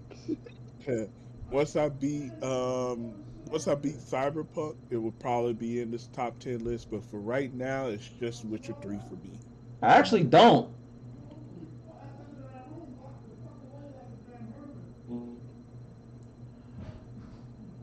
Alrighty.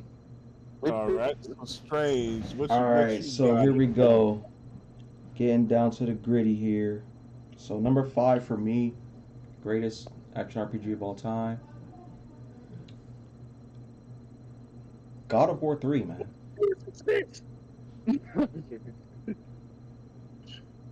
I'm giving it to God of War 3.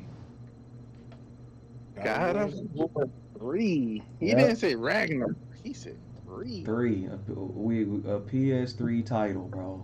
This out of the first 3 series was like the banger, bro. It was just just back to back to back action. It was just non-stop action. That there was no stopping Kratos at all, bro. In gameplay and CG, it just never stopped. And it never stopped from beginning to end, all the way up to where you're beating Zeus to death.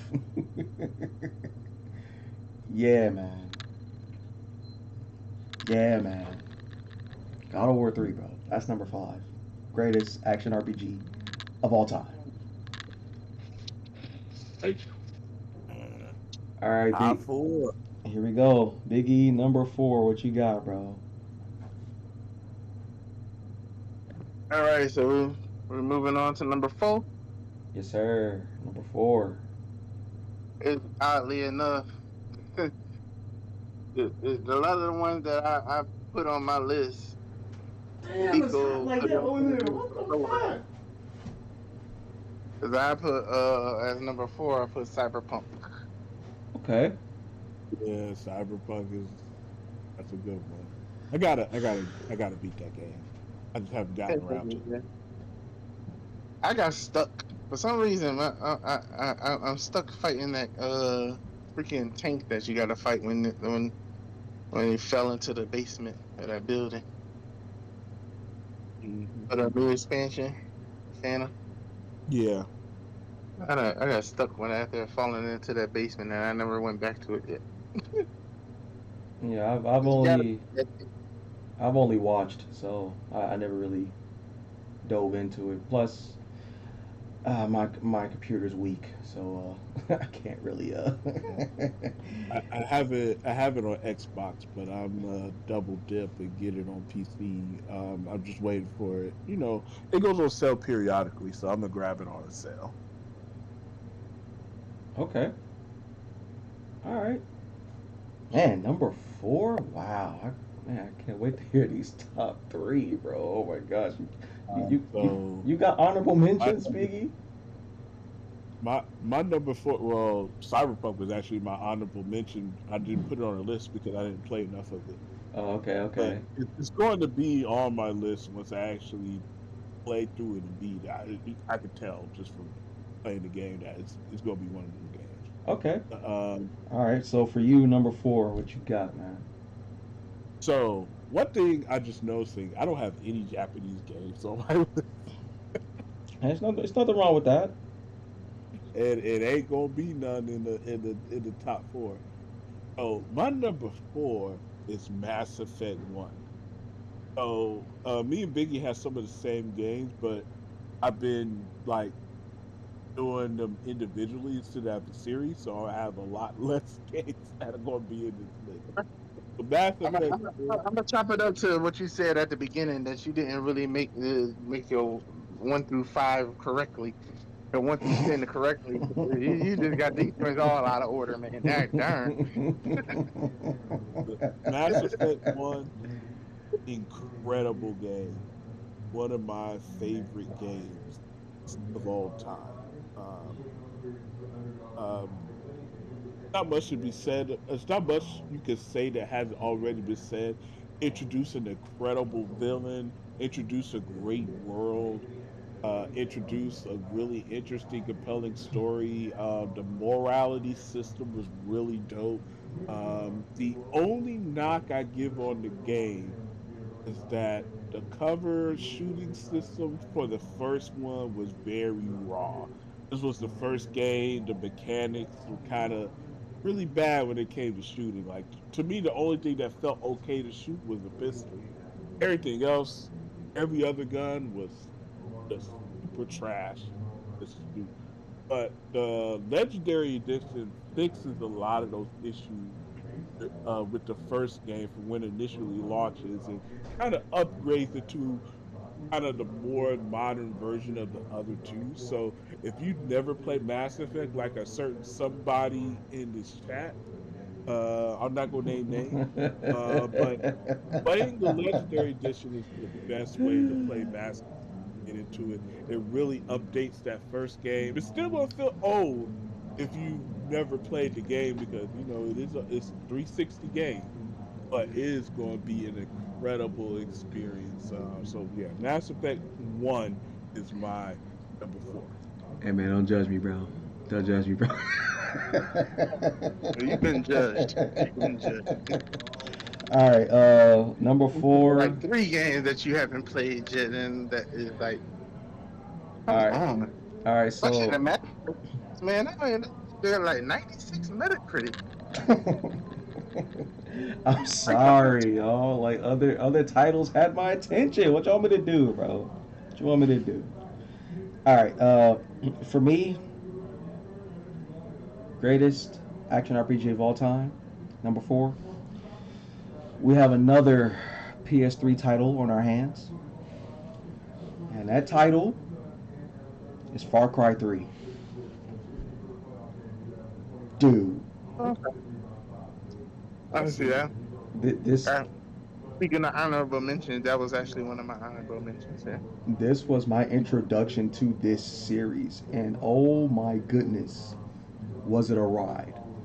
Well, it was a wild ride, man. Me and Nines spent hours on the co-op campaign, and it was so fun, bro. We couldn't stop, man. We just kept going.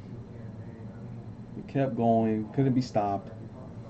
Our first go around, we was getting murked, but the second go around, I don't know what came over me. Like I just became a beast. Instead of using my guns, I was just sneaking up on these pirates, stabbing them in the neck, one after another. I just became a savage. I don't know, but loads of fun, man. If you haven't played the third one, I would highly advise you play the third one. The third one had the best villain. The third one had the best plot going on. Just all around solid, solid, solid, solid.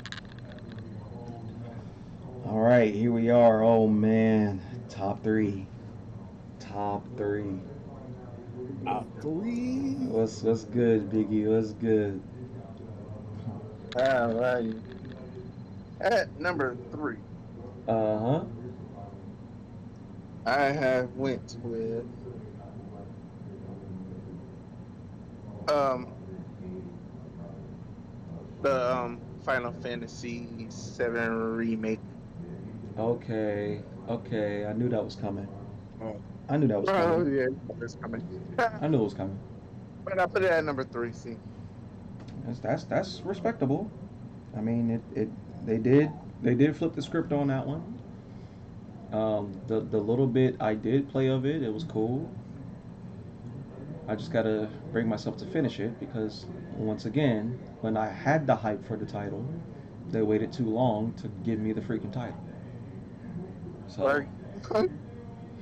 so yeah, that's my thought on that. But yeah, solid. I get that. I understand that. Biko, number three.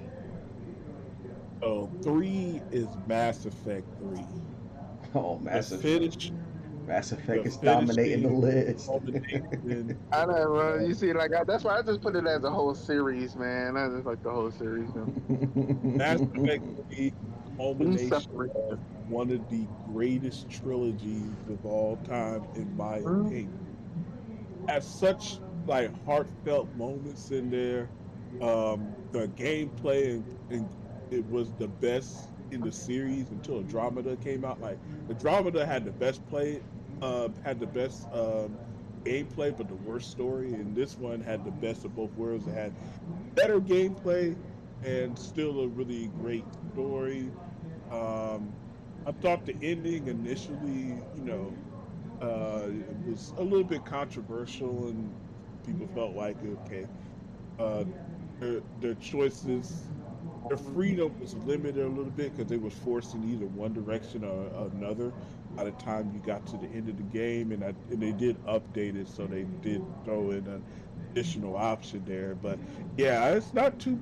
I can't really. It's not too many things that I can say about this game that's negative. And they added a multiplayer feature in there, and the multiplayer was actually pretty good, pretty fun. Okay, It was an okay. incredible game. Yeah, Mass Effect 3, my number 3 top RPG, ARPGs of all time. Who was the Inter- first person? Who did you romance in the game? Uh-oh. Oh, Liara, that's the homegirl, man. That's my I think homie. everybody went with her first. I guess I'm gonna learn about these characters later, folks. But right now, I don't know who they talking Mhm. about. But solid. That's wow. Mass Effect taking over the list. All right, all right, all right, all right. Here we go. My number three. This is interesting because we have yet another PS3 title on our hands, and that is Borderlands 2.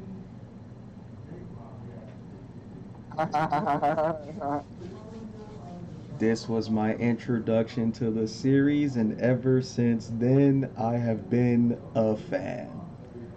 At the time, this was the first of its kind. It was a first person shooter, it was a RPG. It was open world. Like it, this style of game never existed. You had skill trees. You had different characters to choose from. You could customize these characters. Great villain. Yeah, the world of Pandora, exploring Pandora. Yeah, yeah, yeah. The guns, the loot. Yeah, man. Loads of fun, bro. Loads of fun. Till this day, I'm replaying the game with Biggie right now. Borderlands 2, bro. Come on, man. Number 3, greatest action RPG of all time.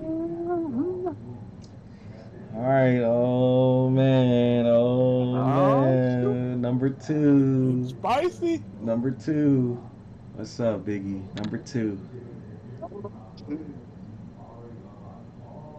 Number two, going to another Final Fantasy favorite. Uh oh. Final Fantasy 16. Which one? 16. Okay. I gotta finish that one, but I get it though. I understand why. I understand why. Oh, yeah, you already know.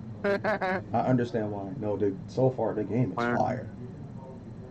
So far. Fire. So far. Yes. And they just added another expansion to it. Yes. Yes, absolutely. Absolutely. I get it. I ain't gotta explain. I get it. I've yeah, I'm an avid player of the series. My unlike everyone else, my introduction to the series was 8. I did go back and eventually play 7, but yeah, nah. Final Fantasy, for the most part, don't miss. Until you get into Lightning, then it's like, but even Like Lightning Returns, and we don't speak about that no more. too much lightning, That's like bro. Too much lightning. we don't talk about that no more. Too much lightning, bro. But other than that, they don't The miss. black sheep of the series. They Lightning don't. is the black sheep of the series. Like don't get me wrong. I like lightning. It's just y'all gave her to us too much lightning, bro. Too much. Too much lightning. But yeah, I get it though. I understand. Now, Solid. if Lightning looked like Stellar Blade, then it'd probably been a different story. Oh come on.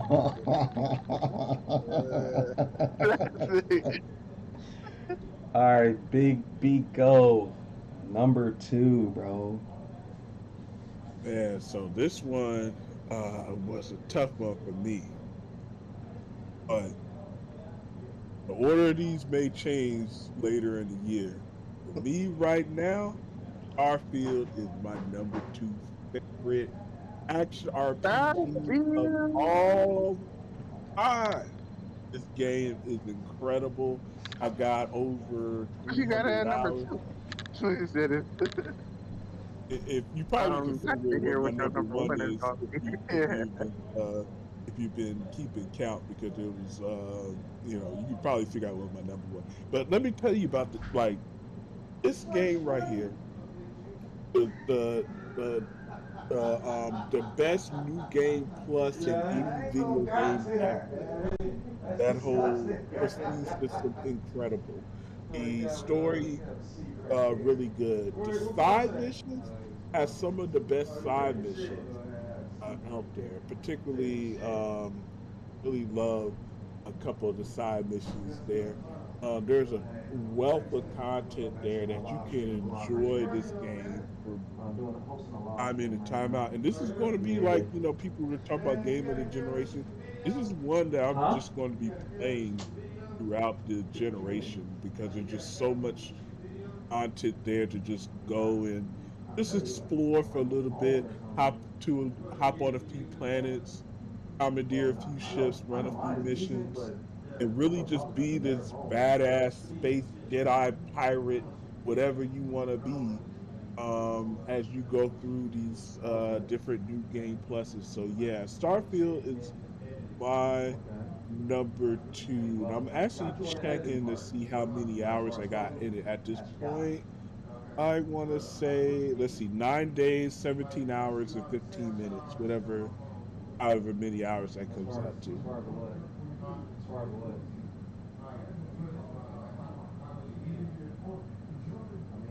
Let me see if I can do a quick calculation. pull up the calculator. That's definitely, Starfield is up there. I love it.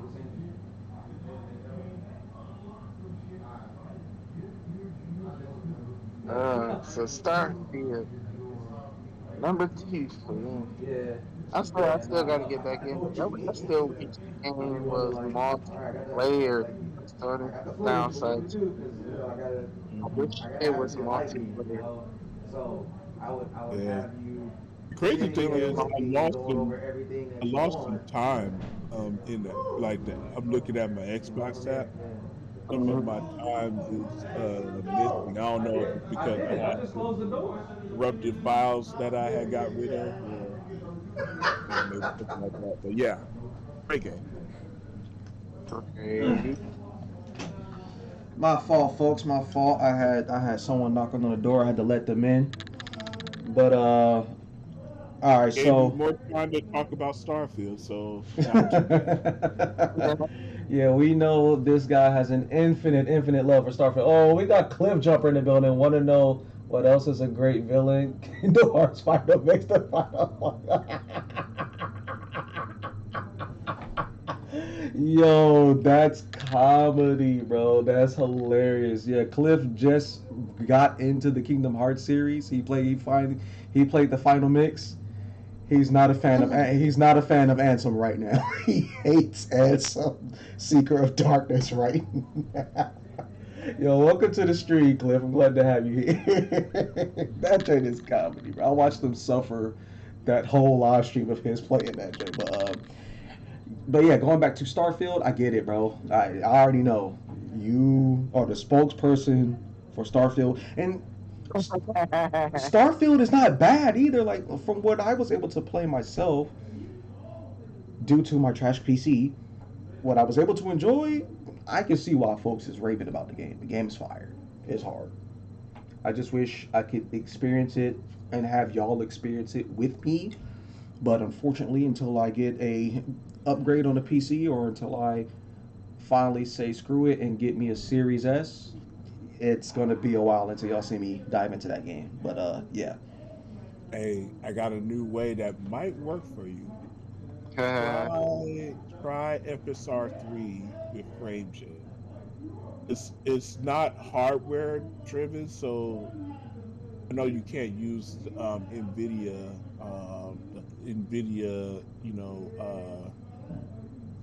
3.1 or 3.2, wherever it is right now. Because, but yeah, FSR you might be able to use 3. That might work for you.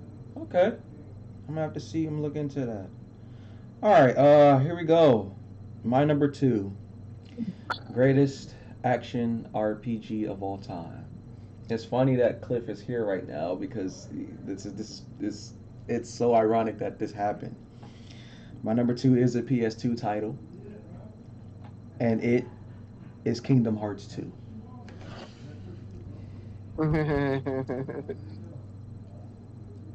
Kingdom Hearts. Look, man, Mm. man, I'm glad. Specifically two over number three.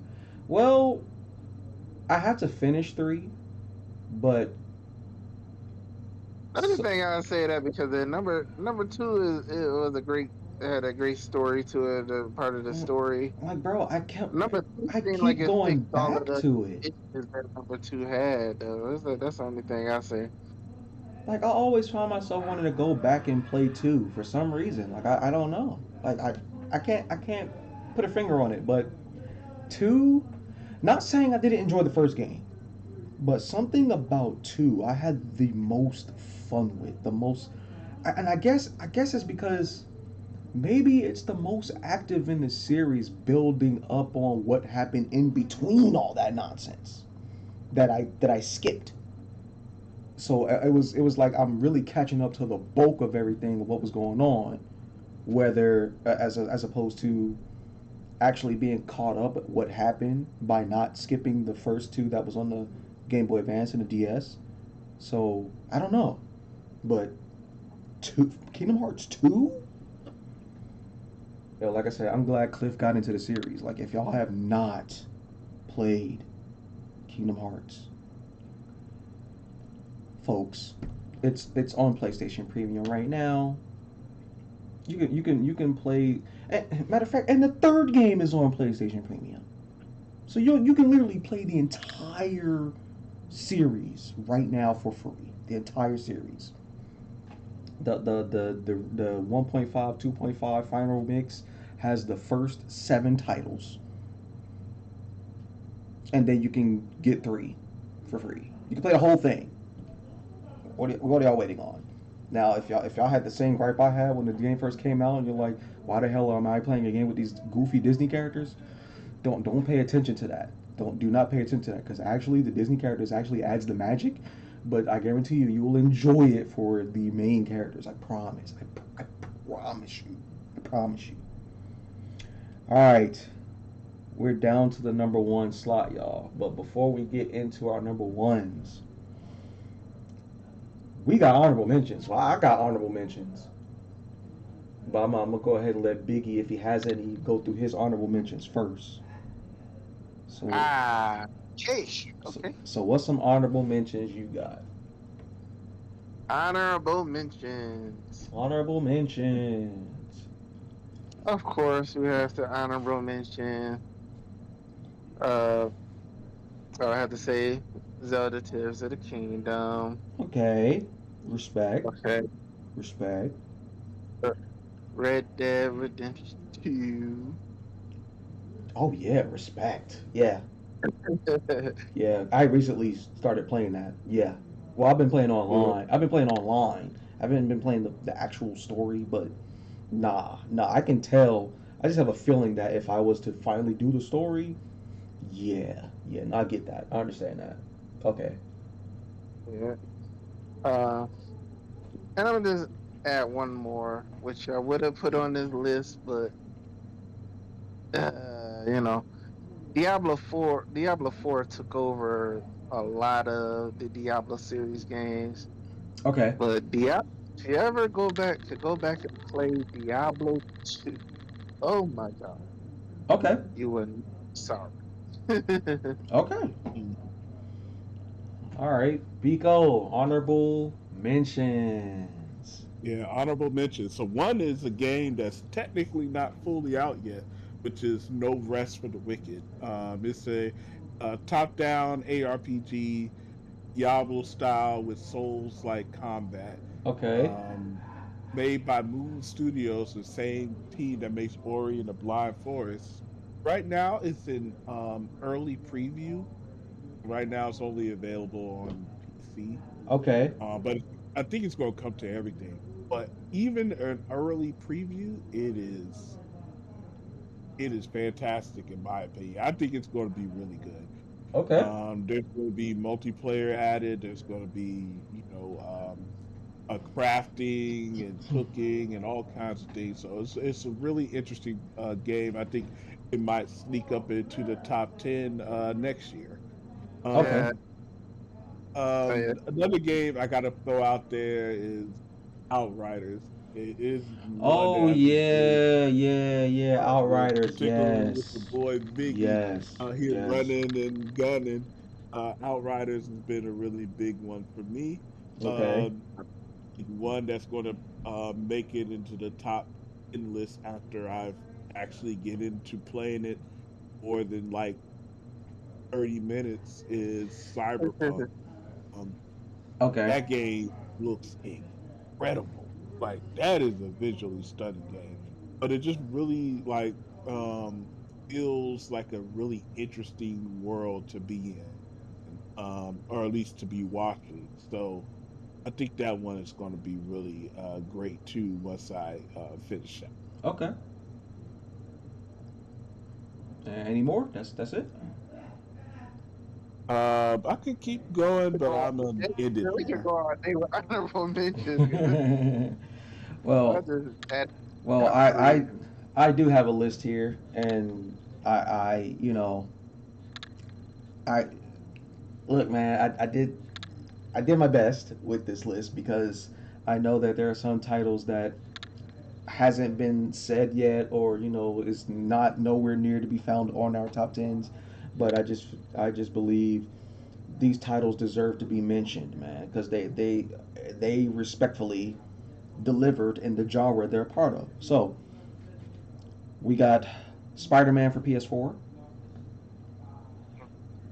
uh, Star Wars: The Force Unleashed for PS2.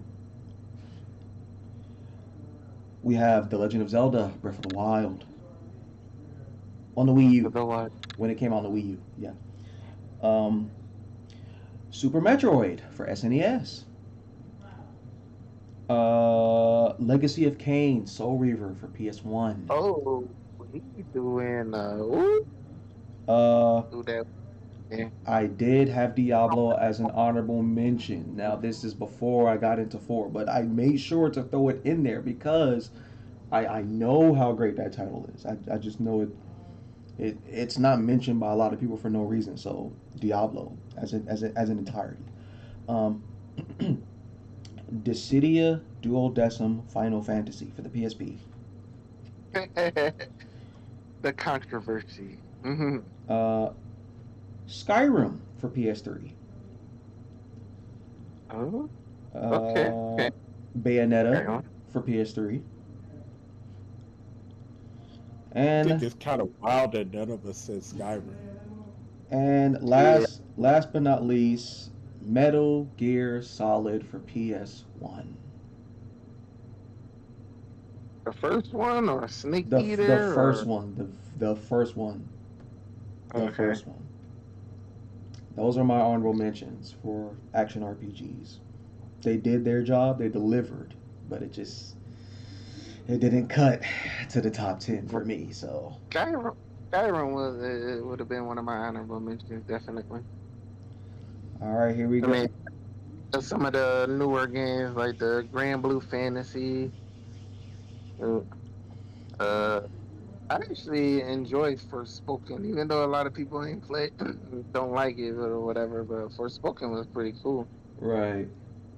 I heard it's got mixed reviews. Some people liked it, some people didn't. Yeah, but it was pretty good. All Dead right. Island 2. If I would have had Dead Island 2 was awesome. Oh, I gotta mention the Outer Worlds. That's a really dope. Outer I Worlds, yeah. never played that. I really Yeah, that's another haven't heard people talk about it either though.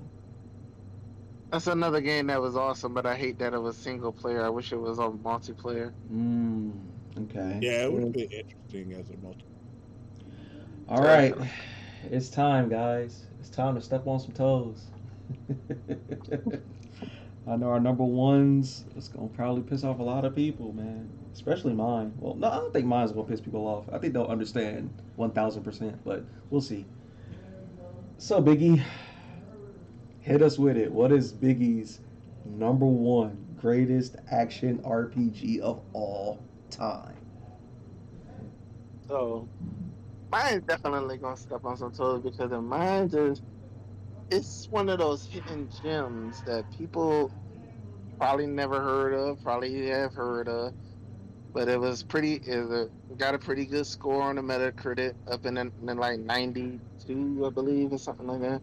Okay. And a PlayStation One game Ooh, called Vagrant Story. I played that. I never beat it, but I played it. And this Yo. the hidden gems that it was just awesome. I don't. I wish they would remake this, the remaster, remake, whatever they need to. And One that's of a, those hidden. and correct me if I'm wrong, that's a Square Enix title, ain't it? Oh yeah, definitely. Yeah, yeah. Are you familiar with the title, Biggie? I mean, Biko?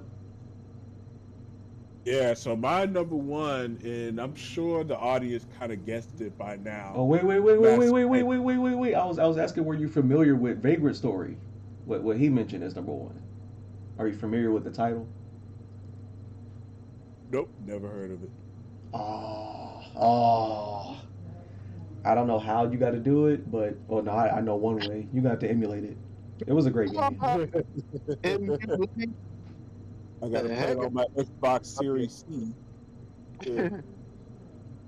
Yeah, nah, yeah. Vagrant Story should definitely be experienced, y'all. Like if y'all never played it, check that joint out. Yeah.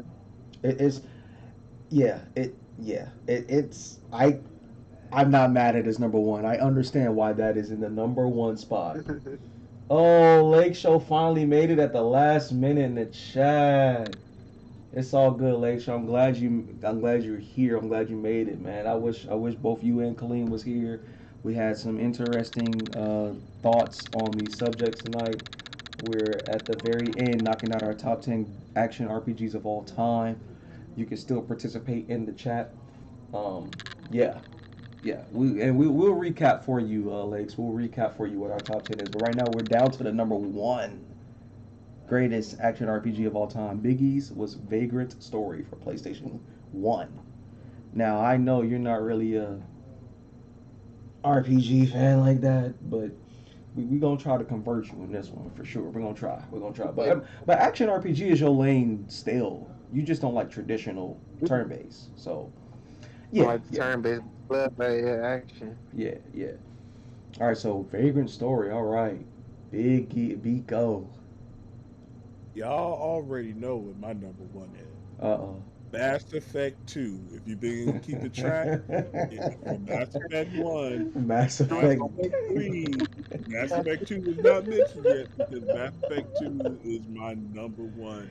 First of all, one of the great all-time flips in the story when you go from working on a team that you would spend all day chasing down and fighting against in the first game. Now you are working for that team. So just seeing the other side, it'd be like being a Jedi and then suddenly have to work for the Sith. And then seeing what the Sith do and what they go through and empathizing with that side. So it's really dope flip of the story. It was a great improvement from the first game in terms of gameplay. They really kind of honed in on how they wanted to do their cover shooting mechanics. The powers are really dope. The characters are really dope too. There's a lot of edge to it. He got some. You got to get some Wu-Tang. Yeah, man. Relationships in Mass Effect are top tier. You got characters, particularly in 2. In 1, you only had a handful of characters you could romance. In 2, they really ballooned that out to basically you could romance anybody. So Lake Show said, Nintendo fans stand up. He's hype about the Nintendo stuff, and he also said ain't no Nintendo games on this list right here. Oh man.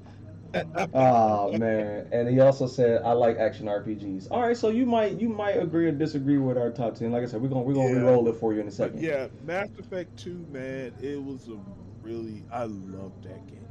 And even the ending of it, like you feel the weight of your decisions, and depending on the decision you make, the outcomes can be impacted, and it bleeds into the next game. So one of the things that I liked that this introduced was if you played the first game, the consequences of the first game lead directly into the second game. So you got to feel the weight of the decisions from the first game in the second game, and then see how it plays out in the third game. So all the elements that are there to me. The one reason I actually put it over Starfield, which is my number 2 right now, is because the character relationships in Mass Effect are just above and beyond in that sense. Like I really love the gameplay in Starfield. I really love the kind of that human story, human ingenuity. I really like the new game plus features. I like a lot of the building and elements and the freedom.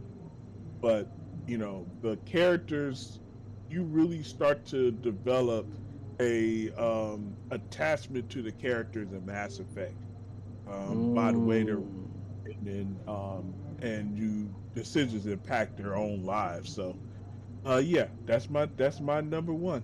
Man, it really sounds like I need to play Mass Effect, y'all. Yeah, throw all them other games in the trash and play the Mass Effect Legendary Edition. Them other games, That's like somebody coming to you saying they never played Pokemon, man. Come on, man. I mean, that's understandable. There's a lot of people that are not Pokemon fans, i.e., our very own Lake Show. Also, me, I never played Pokemon. Yeah, see, that doesn't surprise me. Folks don't really rock with Pokemon the way I rock with Pokemon. Matter of fact, since we talking about, I'm gonna go ahead. I haven't done it all live stream. I'm gonna go ahead and put it in the air for y'all. Just hold it up right there for a second. Yep, Pokeballs in the air. I'm gonna put it in the air for y'all one time. And I know y'all probably bugging like, wow, like Strange didn't put Pokemon on his list. I mean, because Pokemon is a traditional RPG. It's a turn based. It's not action RPG. Action, You know what I'm yeah. saying? That's why it was number 10 on my top 10 RPG. But anyway, all right, man. Here we go. My number one greatest action RPG of all time. Y'all may agree or disagree. I'm sorry, but not sorry. We have an N64 title here. Get him up out of here. And that game is The Legend of Zelda, the Ocarina of respectable. Time. I ain't mad at that. Folks, I ain't mad. folks, Now, here's the thing. folks. One thing I kind of struggle with is, do you see it as an RPG? Action. Kinda is. It's an action RPG. It's an action. Yeah. Yes, it is. It's an action one. That's why I was kind of struggling the first time when I was making my RPG list, but I was like, well, it doesn't have like a level up system or anything like that, but you are playing a role. You are a role in this game, and most of the gameplay is action. So I was like, well, then it's an action RPG. You got an inventory you hold, you got puzzles you got to solve, you got places to traverse. It's action. And if y'all have never, and Lake Show, you're one of them. Well, no. You correct me if I'm wrong. Did you play Ocarina of Time, Lake Show? I don't think you did, because if I'm not mistaken, you did say your introduction to the Zelda series was Breath of the Wild. If I'm not mistaken, that's not a bad place to start. Let me be honest. Breath of the Wild was a great introduction for you. But if you have not touched Ocarina of Time, my boy, come on, man. Come on. Yep. Ocarina of Time gave us that same feeling of Breath of the Wild on the 64. When you step out into the world and you like moving in that 3D space. Oh snap! We got someone named Doovie in the chat. Doovie, welcome to the Talking to Strangers podcast. I'm your host, Steven Strange, aka Sir Street's in the building at your service. Thank you for tuning in, man. He said, "Let's go. Ocarina of Time is the GOAT." Yes, sir. Yes, sir. Yes, sir. So yeah, for Lake Show and the rest of the audience that's catching up, let's recap. Let's recap. So Biggie, real quick, go through your 10. Oh shoot. All right, so dang, I done forgot what I thought you wrote it down, or I thought you had it written down somewhere. But yeah, on my phone, I done put it away. Oh, I know. Put his phone away. All right, we're gonna while you getting your phone ready. Go ahead, Biko. Go over yours real quick. Reroll for Oh man, see, Lake now Show. this is gonna be hard because I was building mine in the course of the show. Oh, damn. I know I had this. I'm gonna name games that I had on there. Oh man. I know my top 5, but my 10, I'm old, so I had Destiny 2 on there. Okay, no. I think I might remember. So all right, let's go. Yakuza Like a Dragon, Infinite Wealth at 10. Okay. At 9, I think I had Destiny 2. It was either 9 or 8 Destiny 2. And then I had Fable 2. And then I had oh my gosh.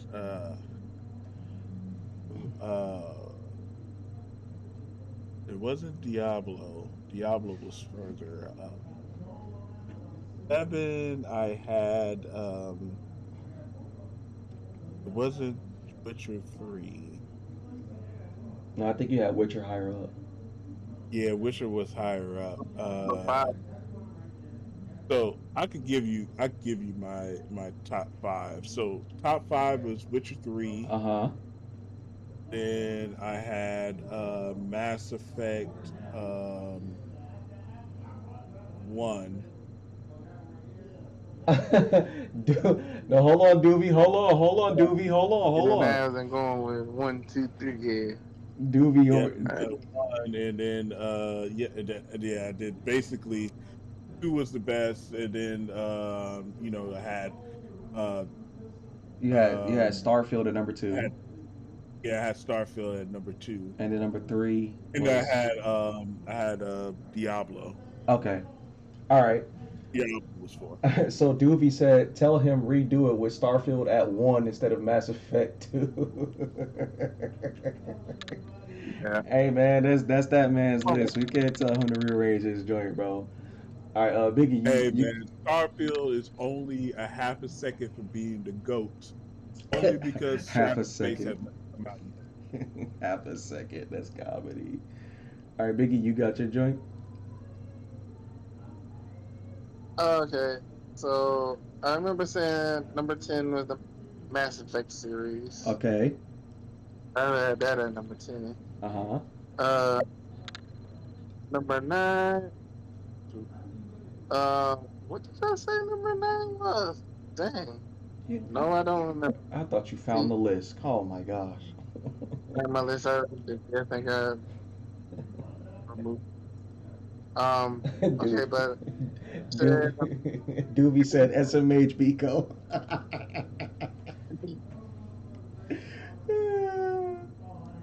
uh, yeah, I can't remember.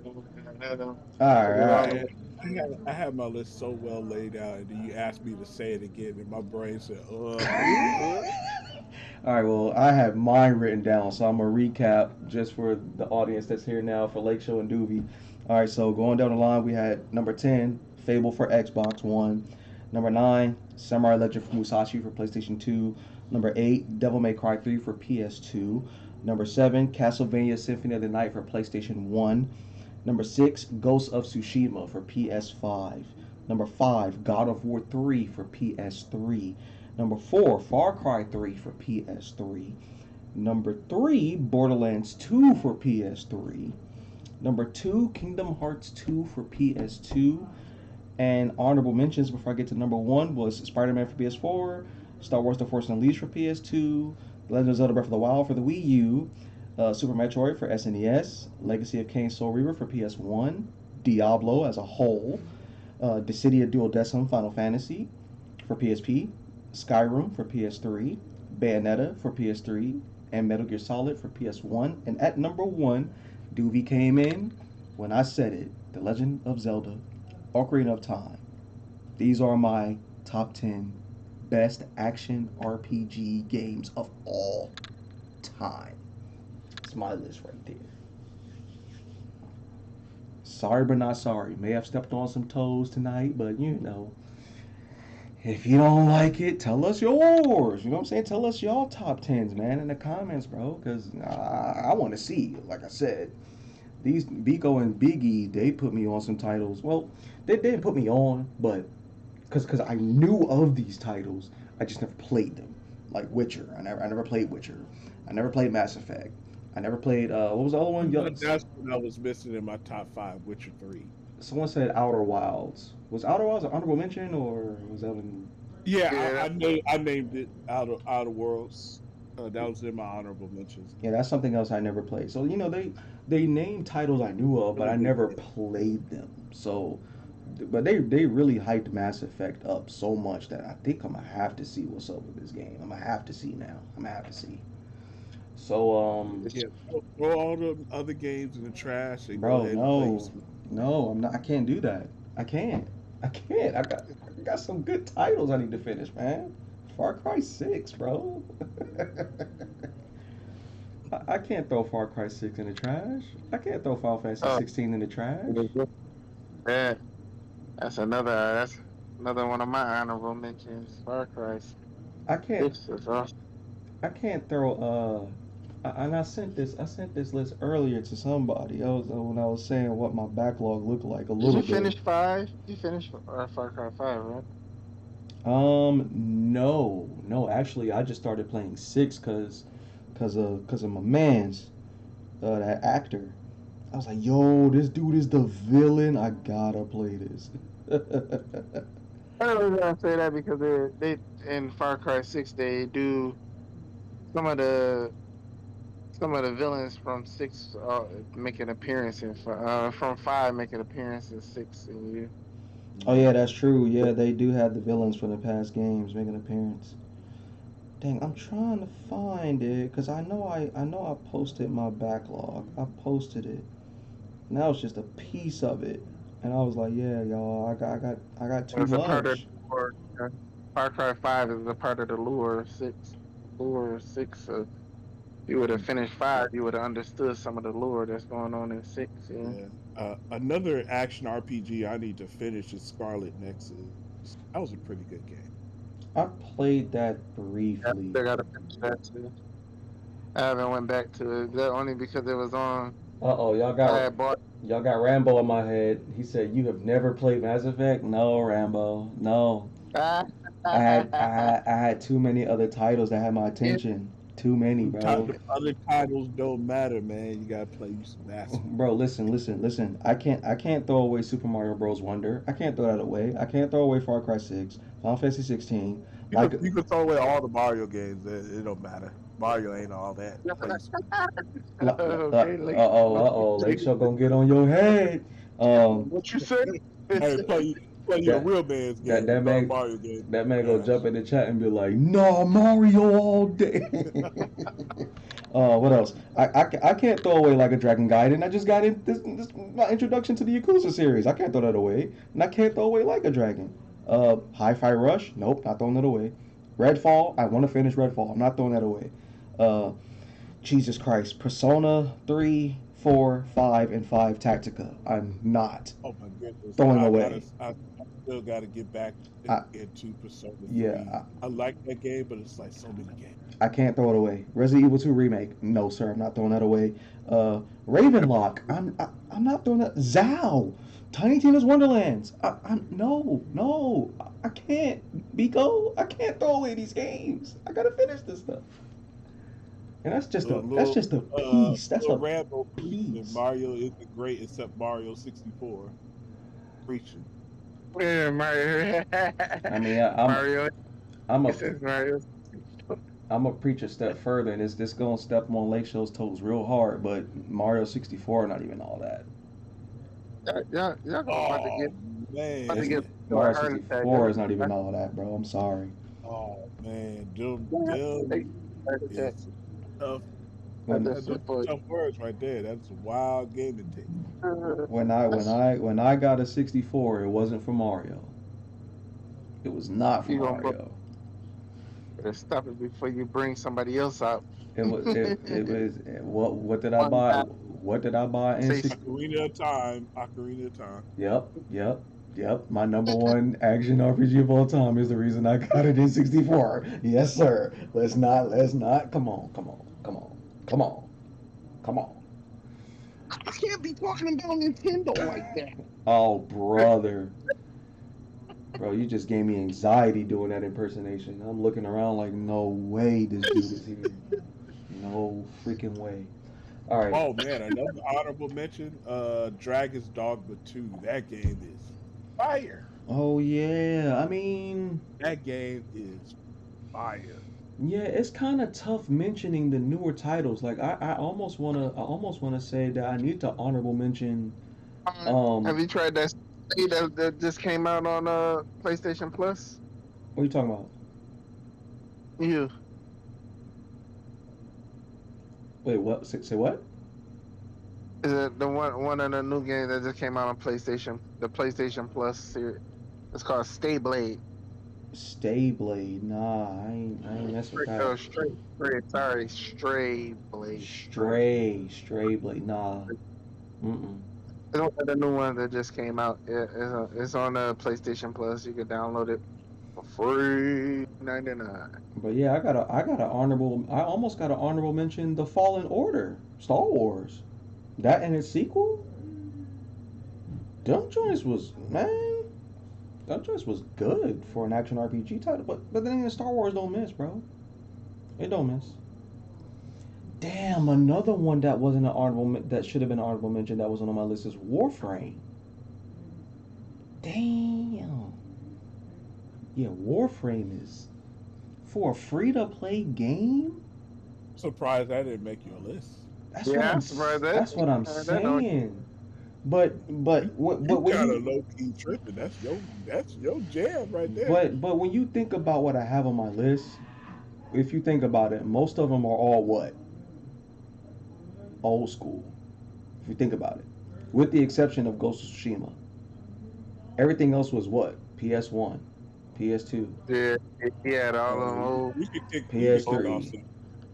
You could kick off some of them PS1 games. Nah, you tripping? Cause the PS1 classics, Oh, the PS1 classics I got on there, Look, Symphony of the Night. Nah, buddy. My eyes would be going Nah, back. buddy.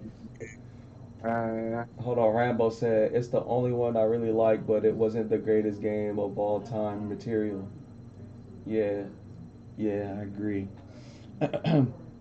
Yeah, no, Warframe should have definitely been an honorable mention, bro. It should have been an honorable mention. I'm an honorable mention it right now. Warframe. Because we're sitting up here talking about, Destiny 2 and Red Dead. Shoot, how you yeah. not? How you Warframe? I don't know, man. I mean, sheesh. That's crazy. But nah, yeah. Warframe. For sure.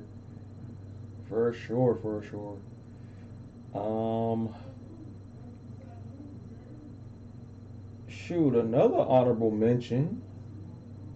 Freaking Minecraft.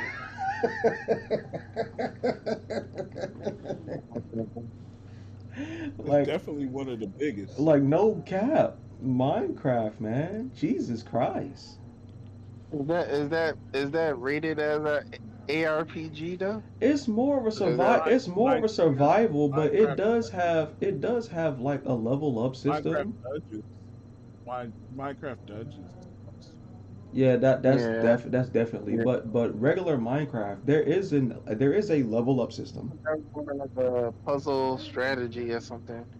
It's mainly a survival, but there is a level up system.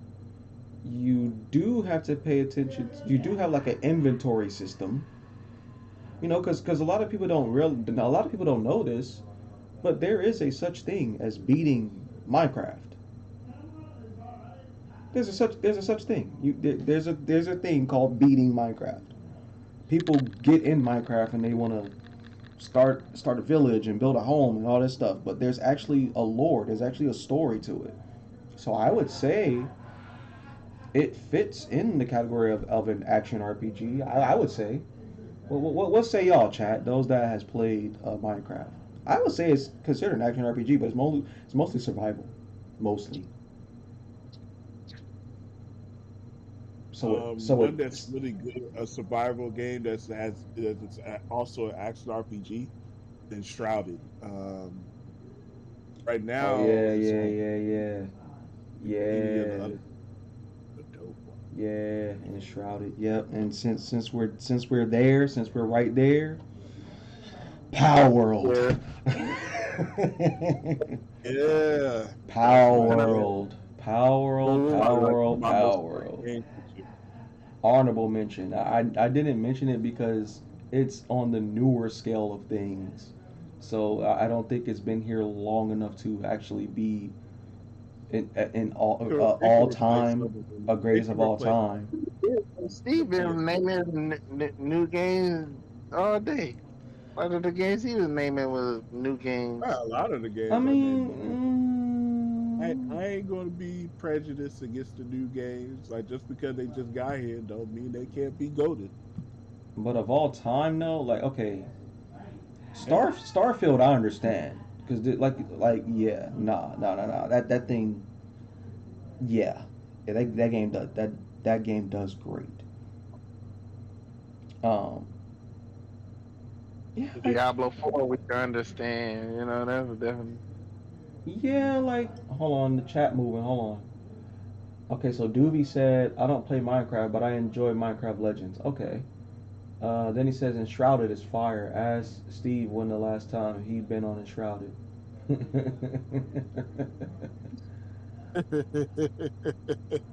I guess that answers your question. He gave you the laugh. In a minute. I've been on this ED2 and Power World and other stuff. So yeah, I there's get, I get, there's there's a bunch of action RPGs that do deserve honorable mentions that we're probably missing over, but Yeah, and I'm surprised you can say Dragon's Dogma 2 on there. This. well, I never yeah, I never played it though, so but at the but yeah. at but at the same time, I do understand. I do respect it in that regard. Mhm. I do The, respect the it.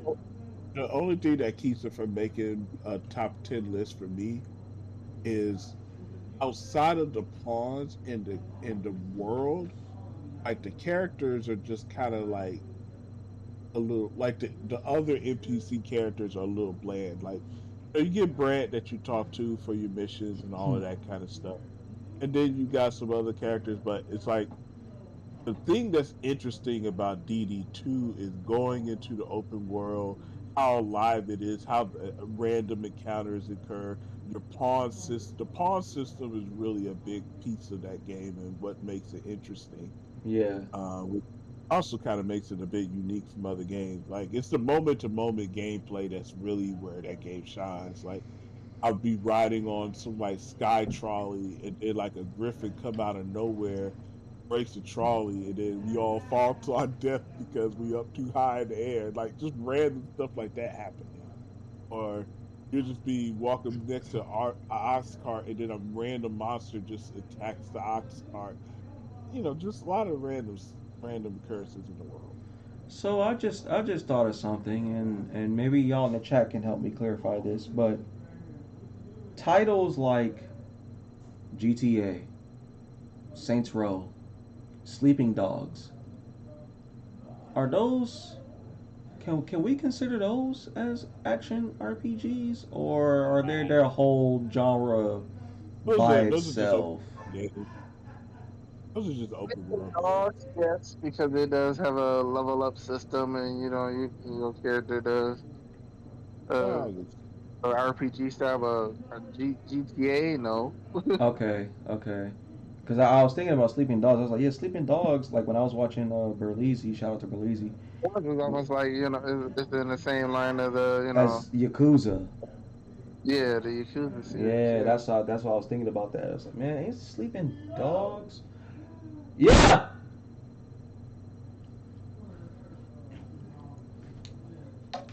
Yeah, but Interrupted my live stream. Hold on, yeah. y'all. I actually enjoy Sleeping Dogs a lot. I finished that whole game though. Hmm. Man, that was pretty cool game. It'd be cool to get like a modern day upgrade, like a remake or a remaster. Probably a remake. Oh, You know what? That and the Mafia series. I love that. I have fell in love with the Mafia series. Mafia 1, 2, and have you played any of those? I bought 3, but I haven't played it yet. Oh, what? I Hold know, on, how you? right? I mean, you can start with 3. 3 was a totally different game. But I played from 1, 2, 3. I played all of them. Beat 1, then beat 2, then beat 3. All right, y'all. All right, so I think it's time to close out on this live stream. We covered all the subjects I wanted to cover over. I want to thank my co-hosts here, Biko and Biggie. Thanks for Yo, coming yo. through. Let's go. That's Talking to Strangers podcast, episode 3 in the books. Look look out for some shorts. I will be creating some shorts of these, especially with our top 10 action RPGs. I'm definitely going to incorporate that in the short somehow, or just make a shorter video of that part of this live stream. For those that tuned in, thank you so much for coming through. Like I said, hopefully y'all came in and y'all liked the video on the way in, and hopefully y'all shared, and hopefully y'all partake in what was discussed. You know, maybe after the live is over, y'all can still talk to us, man. Like, let us talk to us about what are y'all thoughts on the subjects we spoke about down in the comments below. I do have my Discord link set here. Is pinned in the comments, so y'all want to discuss it there, we can. You know what I'm saying? Because these guys are steady talking and riffing back and forth about what's what. So, yep. Any last thoughts? Anybody? Any shout outs or anything? Hey, play more games. Shout out to Lake Show. You should have Lake been here. Show, yeah, Lake Show should have been here. Kaleem should have been here, and Kaleem was the main one. Was like, yeah, I'll be ready.